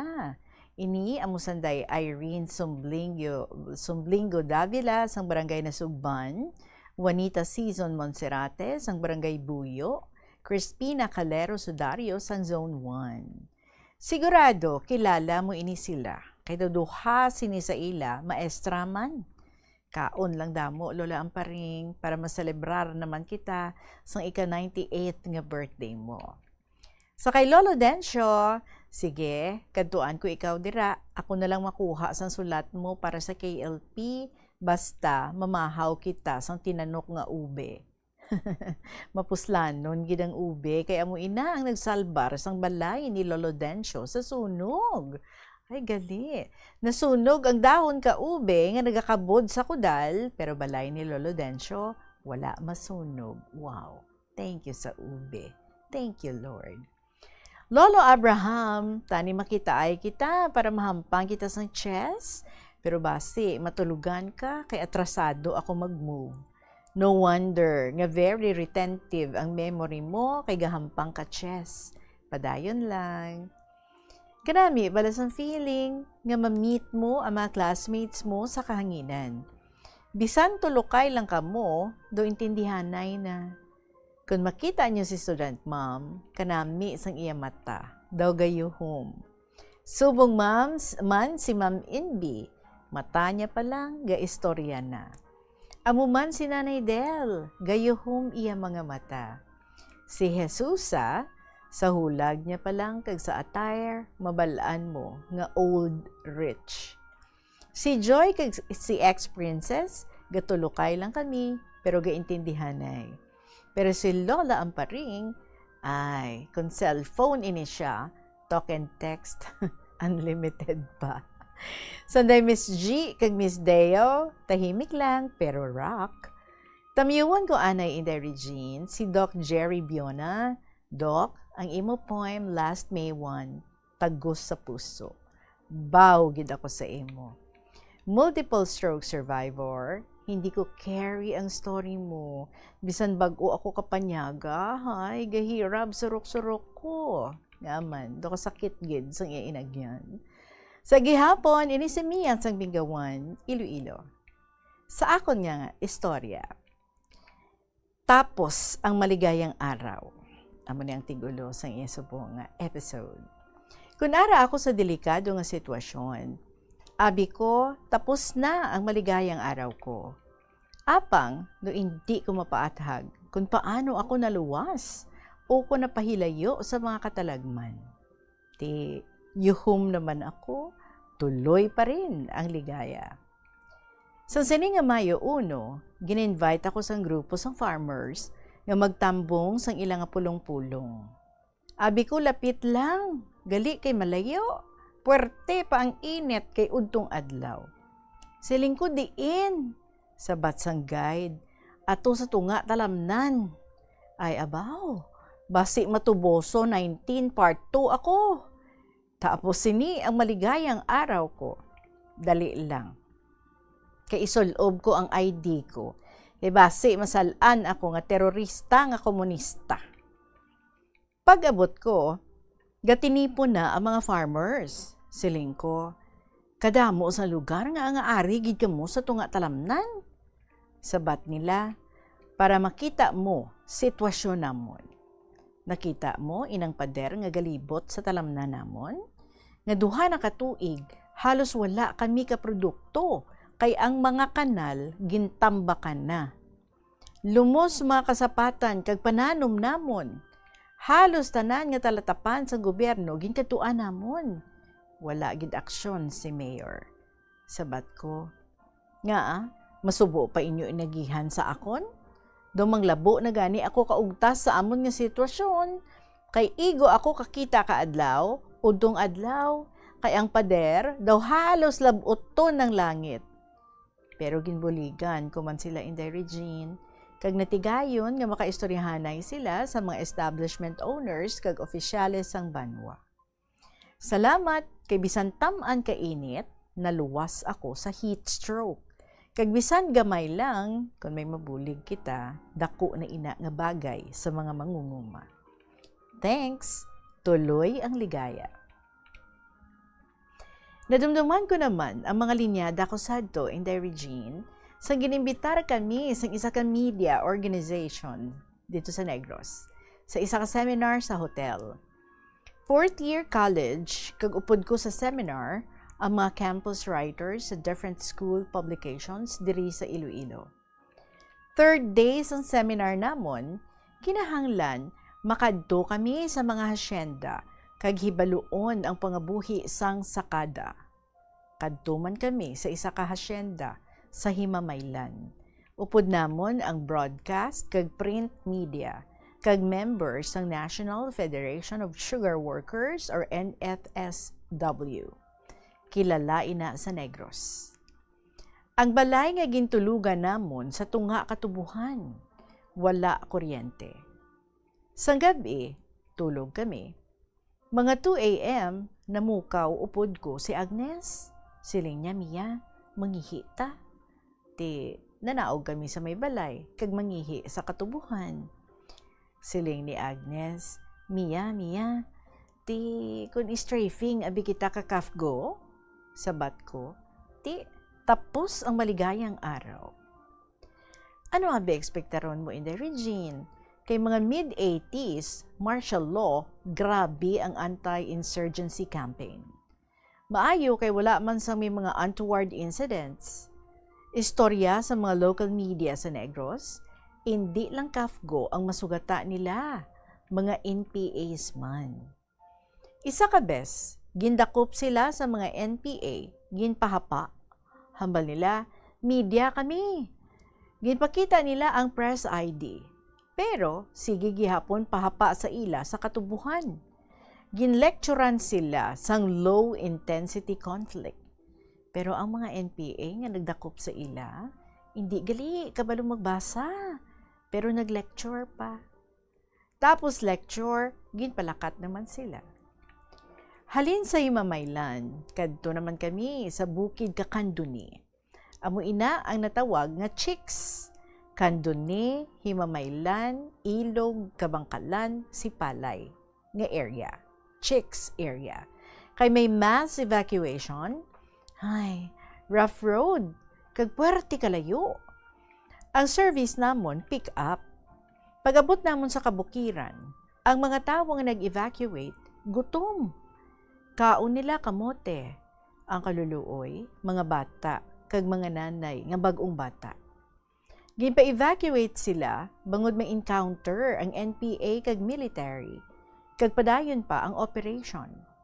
Hapon na, Inday Regine. May nagabot nga military helicopter. Siling ni Inday V, reporter ina siya sa national paper, Mia, upod ka sa akon, masakay kita sa helicopter. Naglisensya siya sa colonel, kag nagpasugot man ang colonel, ay duha lang kami nga babayi, kag ang helicopter gali, wala sang sira, open, duha ka gunners sa kilid magtimbang. 5 lang kami sakay sa helicopter, si colonel, kag duha ka gunners, si Inday V, kag ako. First time ko nga sakay sa military helicopter. Kung magtakilid gani helicopter, amuman panghawid ko. Kulbaan man ako, Inday Regine. Pero maano abi ako. Sa kabukiran kami gaagi, kita ko malapad nga kalubihan. Pili nuts, mango, kag durian plantations ni kuhuang ko. Kita ko man, kasubaan nga do may dulunan ang lubog kag tinaw nga tubig. Pila ka minutos, ara na kami sa Bacolod City. Una ako kaabot, kay mga upod ko nagland trip, Ginakiga nila ako kay tamaan ka risky ang pagsakay ko sa military helicopter. Siling nila. Ano na lang kung gintiro sang NPA ang military helicopter? Sabat ko, tapos ang maligayang araw ko. Sa amusad to nga panahon in the regime, martial law, bago lang natapos ang Escalante Massacre, 20, kag Langguni, 9, kag tamaan ka delikado. Magsinggitan ka sa kalye kontra Marcos, massacre, strafing, salvage, prisuhan maagyan mo. Prisuhan maagyan mo. Wala pa sad to sang fake news, black propaganda lang. Branding sang una, subong red tagging. Kung estudyante ka, magupod sa rally, o kung magupod sa fact-finding mission, o kung human rights group, branded ka na, nga si PP, NPA, NDF, nga mga komunista, nga mga terorista. Refresh ko lang kamo sang Escalante Massacre, kay nagkadtugid ako sa ilang plaza, kag magpa-picture sa Escalante Massacre Monument. Natabo ang massacre September 20, 1985. Sobra 20 ang patay, kag mga 50 ang gindala sa hospital. Mga rallyesta ato nga machine gun sa mga police, PC, CAFGO, CHDF. Istorya ni Ranel nga aplikante ko. Balaan mo, ma'am, ang mayor sang una ka Escalante. Hay, mangu-mangu gidya, ma'am. May kaukusanda. Ginhimuan ka speech. Pamasa na ka Lieutenant Colonel Elticol. Doktora Dra. Sa katapusan, ka-speech na, good night. Tiambalan ka bata na nga, daddy, good evening. Sabat na, good night, ka good evening, pareho, malang ina, kay dulum-duman. Tiyan mo ina, ma'am. After sa massacre, gin-interview si Mayor. Sabat ni Mayor, namangkot ang mga pulis. Mayor, i-water cannon ta sila o kung i-massacre? Hindi nyo sila pagbombahi ka tubig, kay mabasa sila. Hambal ko, masa, care lang. Care as in C-A-R-E. Masa, care. Or in short, naga-care ka sa mga masa. Wala ko yung nagambal, nga piniruhon sanda, believe. Hindi ako kabalo. Kung mahibi ako, kung makadlaw ako. In short, palusot lang ni Mayor. Ari pagid in the regime. Ginhagad kami katiyo ko mapauma. Kay mapagarab ka paray na. Halin kami di sa syudad, kadto sa 3rd District. Eskwela pa ako college. Upod ko man mga cousins ko, mga estudyante man. 5 kami tanan. Si Choy Ferdy, kag si Auntie Mel, asawa na. 4 kami babayi. Si Choy Ferdy lang laki. Si Auntie Mel, naga-drive ka jeep. Daw jeep ni Cardo Pagabot namon sa Banwa, naninda kami. Bakal ko dapli namon, sakop man ang manugarab. Nakita ako sa tiya ko. Siling niya, Mia, hapit ka anay sa balay kay ara si tatay mo Paul. Bago nag-abot halin sa Brunei. Nahuya man ako. Naglisensya ako kanday Auntie Mel. Mapabilin lang ako anay sa tiya ko. Ako na lang mapauli sa hapon. Makommute lang ako. Lakat sila diretso sa uma. Ay, ano nga swerte. Gindakop sila ka army. Kay mga NPA collectors ko, no? Hambal ni Auntie Mel, dali lang sir. Check upon ko anay sa lakyan ko kung may gas. Pwede dira lang sa unhan sa gas station. Hindi pa tani magpasugot ang army, pero namilit si Auntie Mel. Kaginsugtan man siya. Ginbuksan ni Auntie Mel tapaludo ka sa lakyan. Kaginpalipdan kamot na, kag nagsulat ka telephone number sa balay nila. Ginhatag niya sa pump boy. Please, tawagan mo inang number, kag inform mo ang pamilya nga gindakop kami ka army kag pulis. Ginbili ng salakyan, kag ginpasakay sila sa patrol, kag ginsulod sa presohan. Pagabot ko sa balay katiyo ko, gabi na. Malinong kag wala tawo. Siling ko. Wala pa sila kapauli. Hambal sa hinablos na, ginapangita pa sila subong, kay gindakop sila sang pulis kag army. Gintawgan lang kami sang pump boy. Ay, Inday Regine, grabe nga pangita ay. Report dayon sa Bombo Radio, mga human rights group, simbahan, media, nagabulig pinangita. Ang duha ka nag-upod, kay eskwela nga daan sa UP, pila pa kaadlaw kag makita sila. Ginsunod sanda sa prisuhan. Sang una, ma-file pa abogado mo sang writ of habeas corpus sa korte. Antes ka ipakita sa pamilya mo.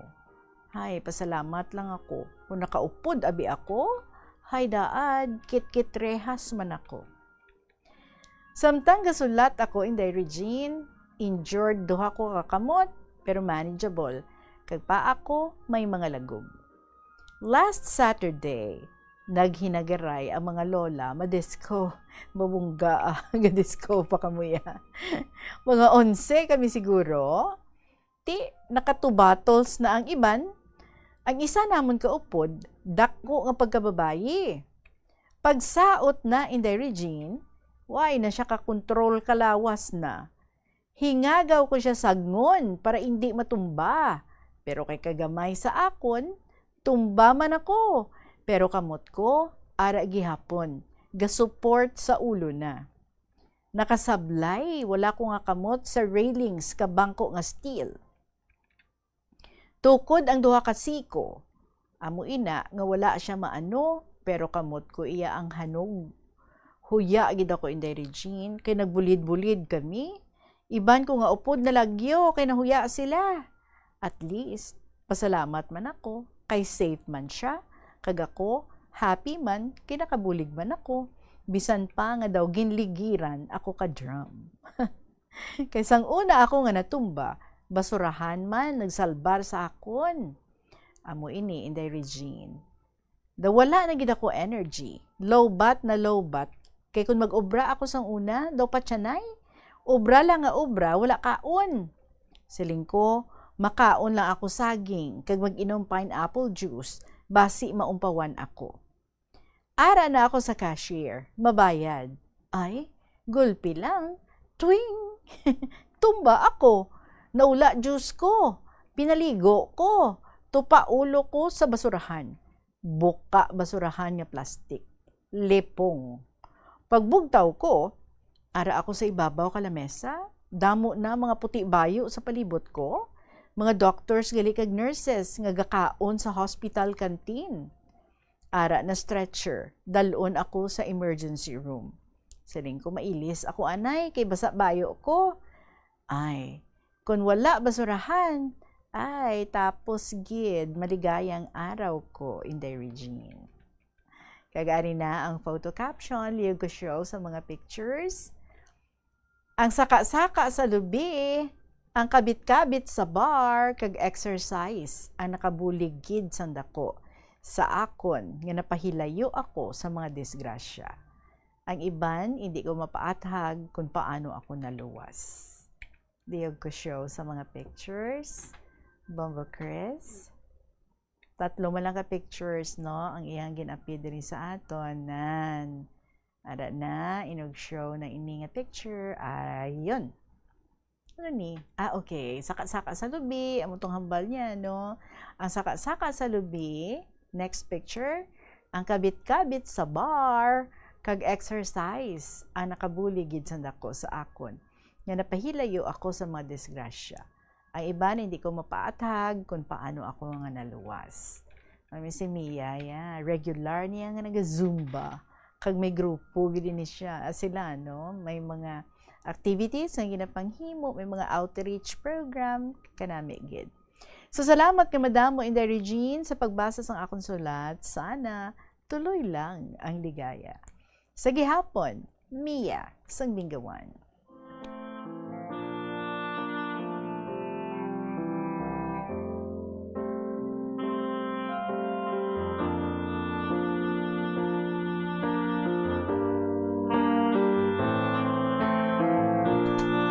Nami, ganyan si Mia. Very colorful. Nandito kahambal, no? Kung terorista o kung terorista. But most definitely, kalabuot ni siya yan sa mga kabukiran, sa mga kaumuhan, kag siya manino ang nakapagwa sa kadamaan sa mga fellow Ilonggos para nga mangin OFWs, makakadto sa luwasang pungsod, mga construction workers, kag iban pa nga napadala niya dito sa luwasang pungsod. Kay madamo ang iyang nga napangguligan and up until now, wala aga pa himuyong si Inday Mia. Amo na gani, no? Sa kadamo sang iyang nga mga pangsudlan nga mga sitwasyon, ti makapilaman ka beses nga nabutang sa delikado, nabutang sa peligro ang iyang nga kabuhi, but maayo na lang ginaanghilan. Most of the time. Bisan nga nagkakarabali na, pero ayos lang. Hindi man ma-explain, no? Nga gina-spare siya sa mga kalalatan, ti aragid siguro ang imong Angel de la Guardia, ang imong guardian angel. And of course, covered gid ikaw ni Lord. Para nga hindi ikaw maano sa mga kung ano-ano nga mga sitwasyon nga imong ginapangsudlan. But anyway, continue lang doing ang imong mga acts of service para sa mga katawhan, ang imong nga pagbulig sa kadamaan. Maraming salamat sa imo, Mia sang Bingawan. 2:40 ang atong oras. Magapanumbalik ang KLP pagkatapos lang sa pila ka mga importante nga mga pahibalo. Yari ang isa ka praktikal nga paagi agud makakinot sang tubig. Mag-practice ang mulching. Ang mulching, amo inabala nga tabunan mo ang duta sa palibot sang tanom gamit ang mga laya nga dahon, agud nga sa tion nga bunyagan mo, hindi madasig ang pag-evaporate sang tubig. Mas ma-absorb sang ugat ang tubig, kag mas ma-improve ang plant health. Daw kaangay man nga ginahatagan mo ang imo tanom sang habol bilang proteksyon. Ini nga pahanumdom ginadulong sa inyo sang Flow Water Resources Incorporated, watering the seeds of progress. Hindi pagpunoon ang refrigerator. Kung sobra ang unod sang fridge, mabudlayan ini nga mapabilin ang tugnaw, nagahinay ang airflow kag mas madamo nga kuryente ang kinahanglan. Ipabilin nga matawhay ang unod. From the letter of Mia, kadto kita sa sulat ni Lolo Mike sang 2nd District. Dear Tita Regine.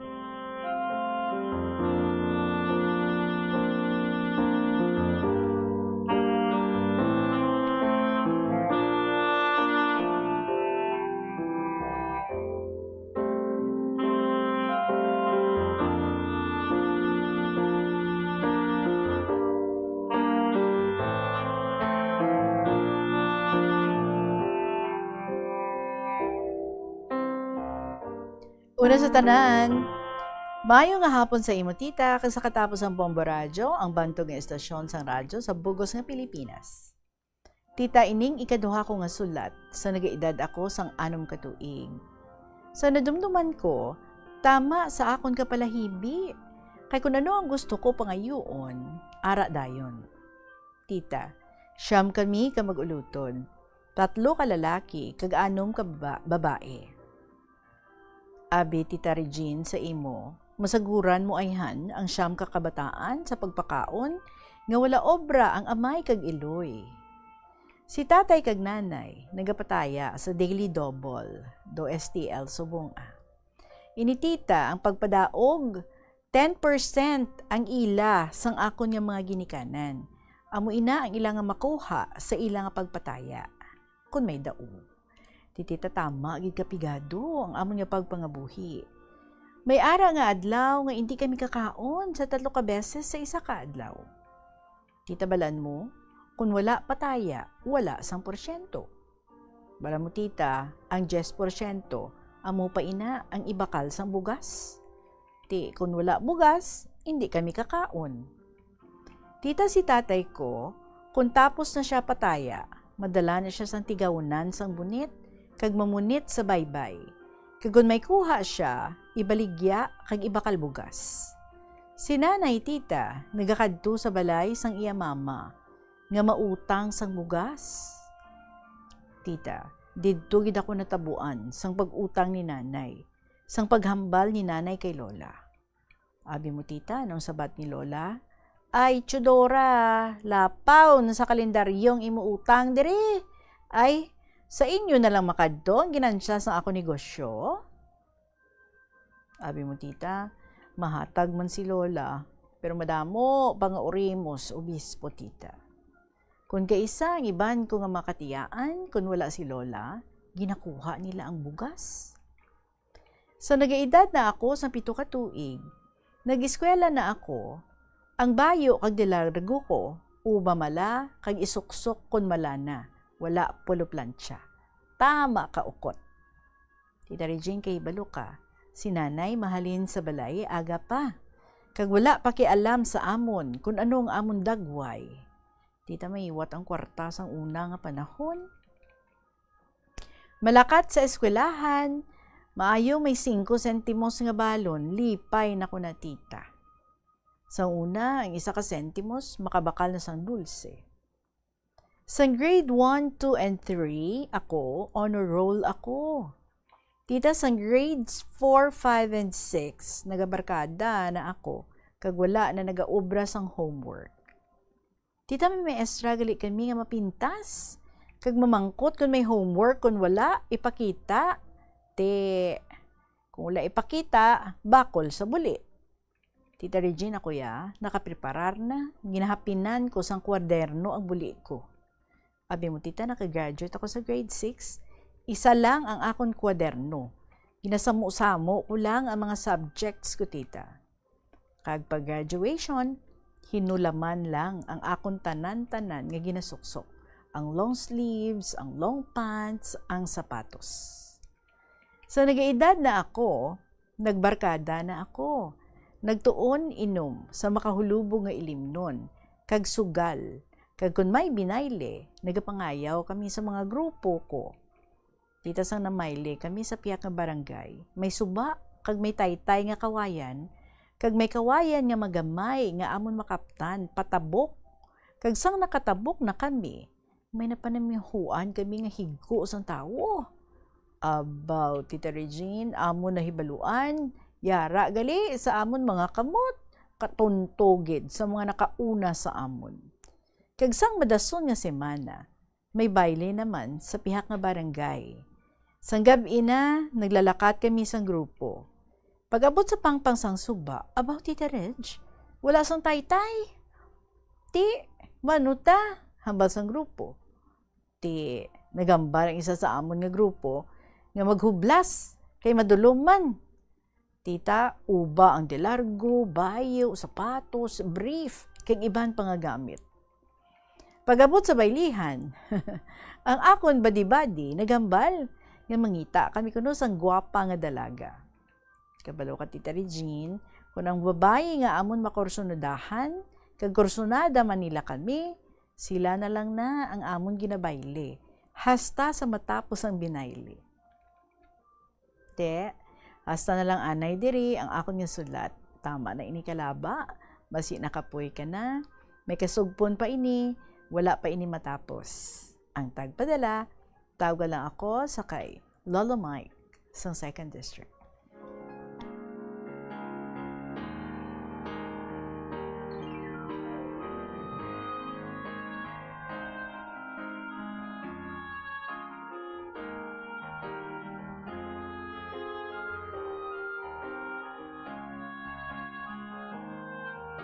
Bawa ka mga abilidadan manggali sa inyo sa una, no? Basta nga makabayli lang, tabukon ang suba. Anong solusyon? Uba, no?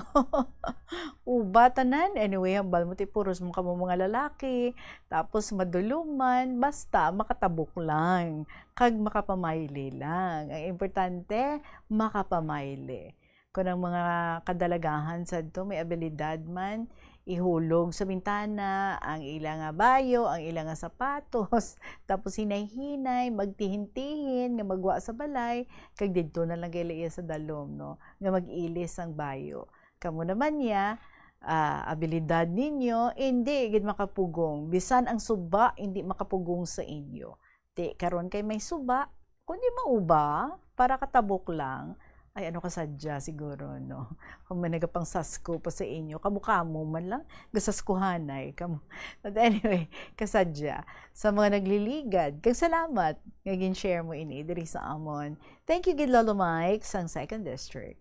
Alas 2:49 ang atong oras, magabalik kita with more, diri lang, sa kahapon lamang program, You're with Tita Regine. Yari ang isa ka praktikal nga paagi agud makakinot sang tubig.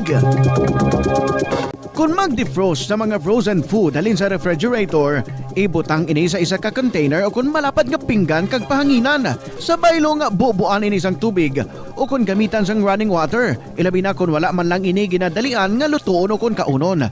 Mas maayo man nga naantisipar mo na kung ano kalawig ang pag-defrost agud mabanta mo kung saan mo ini ipagwa sa refrigerator. Ini nga pahanumdom ginadulong sa inyo sang Flow Water Resources Incorporated, watering the seeds of progress. Panugyan na rin sa eksperto kung kwarta ang paghambalan. Apesar limitado ang imo abilidad nga mag-invest, ang gamay nga contribution sa investment accounts ang makabulig sa imo nga magamit ang earned money nga maka-generate sang dugang nga income. Ikonsiderar ang pagbukas ng retirement account o kung iban nga investment account. Kabombo, nagpatakod ka man bala sa energy saving device sa imo balay o opisina? Maghalong ka ha? Kay basi na budol ka. Sunod sa Department of Energy, wala pa sang energy saving device nga nakapasar sa energy label. Bot silingon, kung ina nga device wala sang DOE certification, wala ina nagagana. Magluwas nga hindi epektibo, mahimo pa ina makaguba sa imo nga mga appliances o kung makapataas pa gani sang imo balayran sa kuryente. Gani para makakinot sang matuod sang kuryente, gabuton sa saksakan ang appliances nga wala ginagamit, masami nga tinluan ang aircon filter o kung magamit sang inverter appliances. Tanan kita mayara sang mabulig agud pakibatuan ang climate change. Magamit sang bag nga pwede magamit sang liwat-liwat agud mabuhi. Wala pa rin plastar na da, mabasa naman ko sa imong mga sulat. Mahal kong Tita Regine.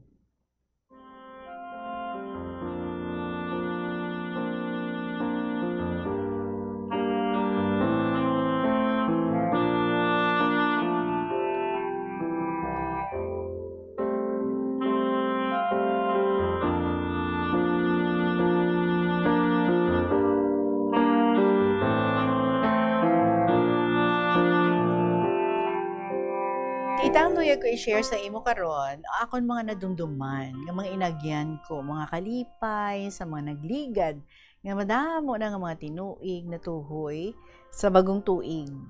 Tita, sa tong buhi pa ang akon nga bana. Every Christmas kag New Year, dito kami na nagatipon-tipon sa mga close friends kag kumare kag kumpare namon sa balay sang best friend kag pamilya sang manggaranon nga kumpadre kag kumare namon. Palagi marami ang handa, tagduha or tatlo pa na ang lechon nga baboy. Damo pagkaon kag kung kaisa sa barangay kung sa diin may pwesto nga manami kag may banda pa na sang musika. Syempre mga mabuot sila nga mag-asawa kag may manggad sa kabuhi, pangabuhi. Madamo man ang ila sa lakyan nga nagasundo at hatid sa amin kung uwian na. Bisan anong oras at sama-sami, no? Early morning na ang amo niya pagpauli. Tuman gid kasadya kay tuloy-tuloy ang tugtog ng banda ng musika. Bisan ano-ano ang gusto nga music, ara dayon. Kani tita, permi gid na sa akon nga isip ang mga nagliligad nga mga masadya. Tita Regine, October 28 ang birthday sang ang kabiyak ng puso ko. Nadumduman ko nga isa ka kumpare namon ginlubong October 28 man kag samtang sa simbahan nagamisa sadto. Nagtugtog ang batingaw sa simbahan. Kay amo man ang pagtaliwan sang isa ka kumpare namon nga may kaya sa buhay. Ngani tita, October 28 every year hindi gid ina makakas sa akon nga kaisipan. Tatlo ka magkumpare, October 28 lang ang pare-parehong petsa nga kabudlay kakason sa akon nga tagipusoon. Nadumduman ko ang isang kakumpare namon may anak na lalaki sa ibang babae sa Manila. Gani nabalaan ko lang nga may corona o flowers nga may pangalan ni Susan Roses nga artista sadto. Gali tita, ang anak sa particular sa Manila naging extra nga artista sadto. Sa tanan nga mga friends, kag kumpare at kumari namin, hindi ko makakalimutan ang pagkamabait at matulungin nila. Una magtaliwan ang kumpare namon kag ang asawa sa dong nakaraang taon pa lang kinuha ni Lord Jesus. Ginpuntahan ako ng caregiver na napatay at ililibing ang aking kumare. Pero ayaw nila akong papuntahin sa libing kasi hindi ako nakapa-inject sa dong COVID-19 nga tiyempo. Ti nakababakuna sila yatanan sa balay kag ako lang ang wala. Gani, wala ako nakahalin sa balay. Kag wala ako nakalaupod sa paglubong sa matalik kong kumare. Tita Regine, ang isa kahitabo nga hindi ko makalimutan, ang best friend ni nanay nang may kayaman at lahat ng mga anak niya ay professionals. Noong panahon na nasa hospital siya, ang lahat ng mga anak niya ay gintipon. Ang sa Amerika, sa Guam, kag sa Manila, so ginpanawag kag gintipon nila sa hospital. Tita, nagabot ang tanan nga mga anak. Kag dito na sa hospital, tita, palan mo, palangga niya ako sini. Gani, ginbilin ang nanay na dalhin ako sa hospital. So, ginbilinan si nanay nga dapat atugid ako dito. So, samtang nga nagapahuway-huway sa kama niya sa hospital, ang tanan nga mga anak niya ara sa iyang kilid, left and right. Tita, pag-abot namo ni nanay, nag-smile siya kay naghambal. Bilin ko sa inyo tanan nga mag-ululutod. And I quote, si amparing kabigo ninyo nga utod. Palangga ko gid siya. Gani ang tanan-tanan nga kinahanglan niya sa school, buluigan gid ninyo. Tanan nga extracurricular activity sa school, buligan gid ninyo. Sabat sang tanan nga mga anak, oo mama, don't you worry. Amon gid tumanon ang bilin mo sa amon. Tita, all smiles si mama nila nga nagatulo ang luha sa iya mata. Tita, siguro tears of joy sa sabat sang iya mga anak. Ang doktor sa Guam, engineer sa Amerika, nagabot man kagang isa sa Manila kay ang asawa, anak sang may mga pangalan man. Kay may tagiya man sang isa ka fast food chain. May kaya gid sa buhay. Tita, hindi ko gid malipatan kaysa nag-eskwela ako sadto sa college. Siya man na naghahatag sa akon sa mga bayo. Ginahatag sa akon sadto ang mga saya, kortina, punda, kag kung ano-ano pa. May palangga niya ako. Mabuot kag matinahuron kuno ako sa mga nakakatanda. Supermi niya gid ginasulit-sulit sa mga anak niya sadto nga kabigon gid ako nga utod nila. Panay mga professionals na ang mga anak bago kinuha siya ng mahal na puong may kapal. Tita, sa subong, hindi ko gid malipatan ang pagkabuot niya, ang pagkalading niya, kag pagkamabinuligon. Bisan nga, wala ka nagali, no? Hindi gid ikaw malipatan tungod sang mga maayo mo nga pamatasan. Sa tungbuhi pa ang friend ni nanay, permi gid ako ginahatagan sang kung ano-ano lang nga akon kinahanglan. Hindi ko gid malipatan ang iya kaalwan sa akon, kag ilabinagid nga permi ako ginapahulam sang kwarta. Sang pagmasakit sang akon bana nga wala nagahalin sa ICU sa hospital. Isa ka bestita wala sang kwarta, pagkadto ko sa iya nga nagahibi ako kay kinahanglan sang bulong sang bana ko sila niya sa akon. Amparing, panghulam ka lang anay sa iban, kay manawag pa ako sa doktor nga anak ko sa Guam. So amuto, nagpanghulam ako sa iban, kag after 1 week, ginpatawag ako, kay nag-abot na ang kwarta sang anak nga doktor sa Guam. Ginatagan niya ako 20,000 pesos para pangbayad sa akong ginhulaman, kag ang sobra gintigan ako sa mga reseta nga bulong. Tita, sobrahan gid kaayo ining friend ni nanay, kay sobra man kapalangga ako, bilang siling niya, nga ginakabig niya ako nga tunay nga anak niya. Ti isang ginkuha siya ni Lord Jesus, ang doktor nga anak, nagapadala kay nanay, nga hindi na makabangon, sa tag 2 ka kilo nga grapes or ubas. Ang ugali o batasan sa mga anak, pareho man sang batasan sa nagtaliwan nila nga mama. So, amoy na, no? Ang kaayo sang friends ang ako niya nanay. Ito na lang anay kita diri sa sulat nga ini ni Lola Amparing. Salamat kid, Lola Amparing. Mga kabombo, sa inyo man yung mga stories, luyag nyo man yung palabot diri sa KLP. You may join pinaagi sa pag-email sa inyong makasaysayan sa bombo_iloilo@bomboradio.info or kung ginsulat ninyo ina, pwede nyo nga ipasakop, ipadala lang. Care of, sa kahapon lamang program, DYFM, Bombo Radio, Iloilo, Sky City Tower, Mapa Street, Iloilo City, or dulong nyo na mismo. Diri kita sa may Mapa Street, sa Estasyon San Bombo, sa Sky City Tower. Magasunod na mga dramas para sa inyo, Tuyang Ermitanya, Provincial Jail, kag ang Dear Diary. Maraming salamat sa inyo. Thank you for your time, and most of all, thank you for the stories nga you so generously share diri sa KLP. Maraming salamat sa inyo. Balikay kita tomorrow sa gihapon. Inyong alagad, si Tita Regine, para sa kahapon lamang program. Good afternoon and God bless.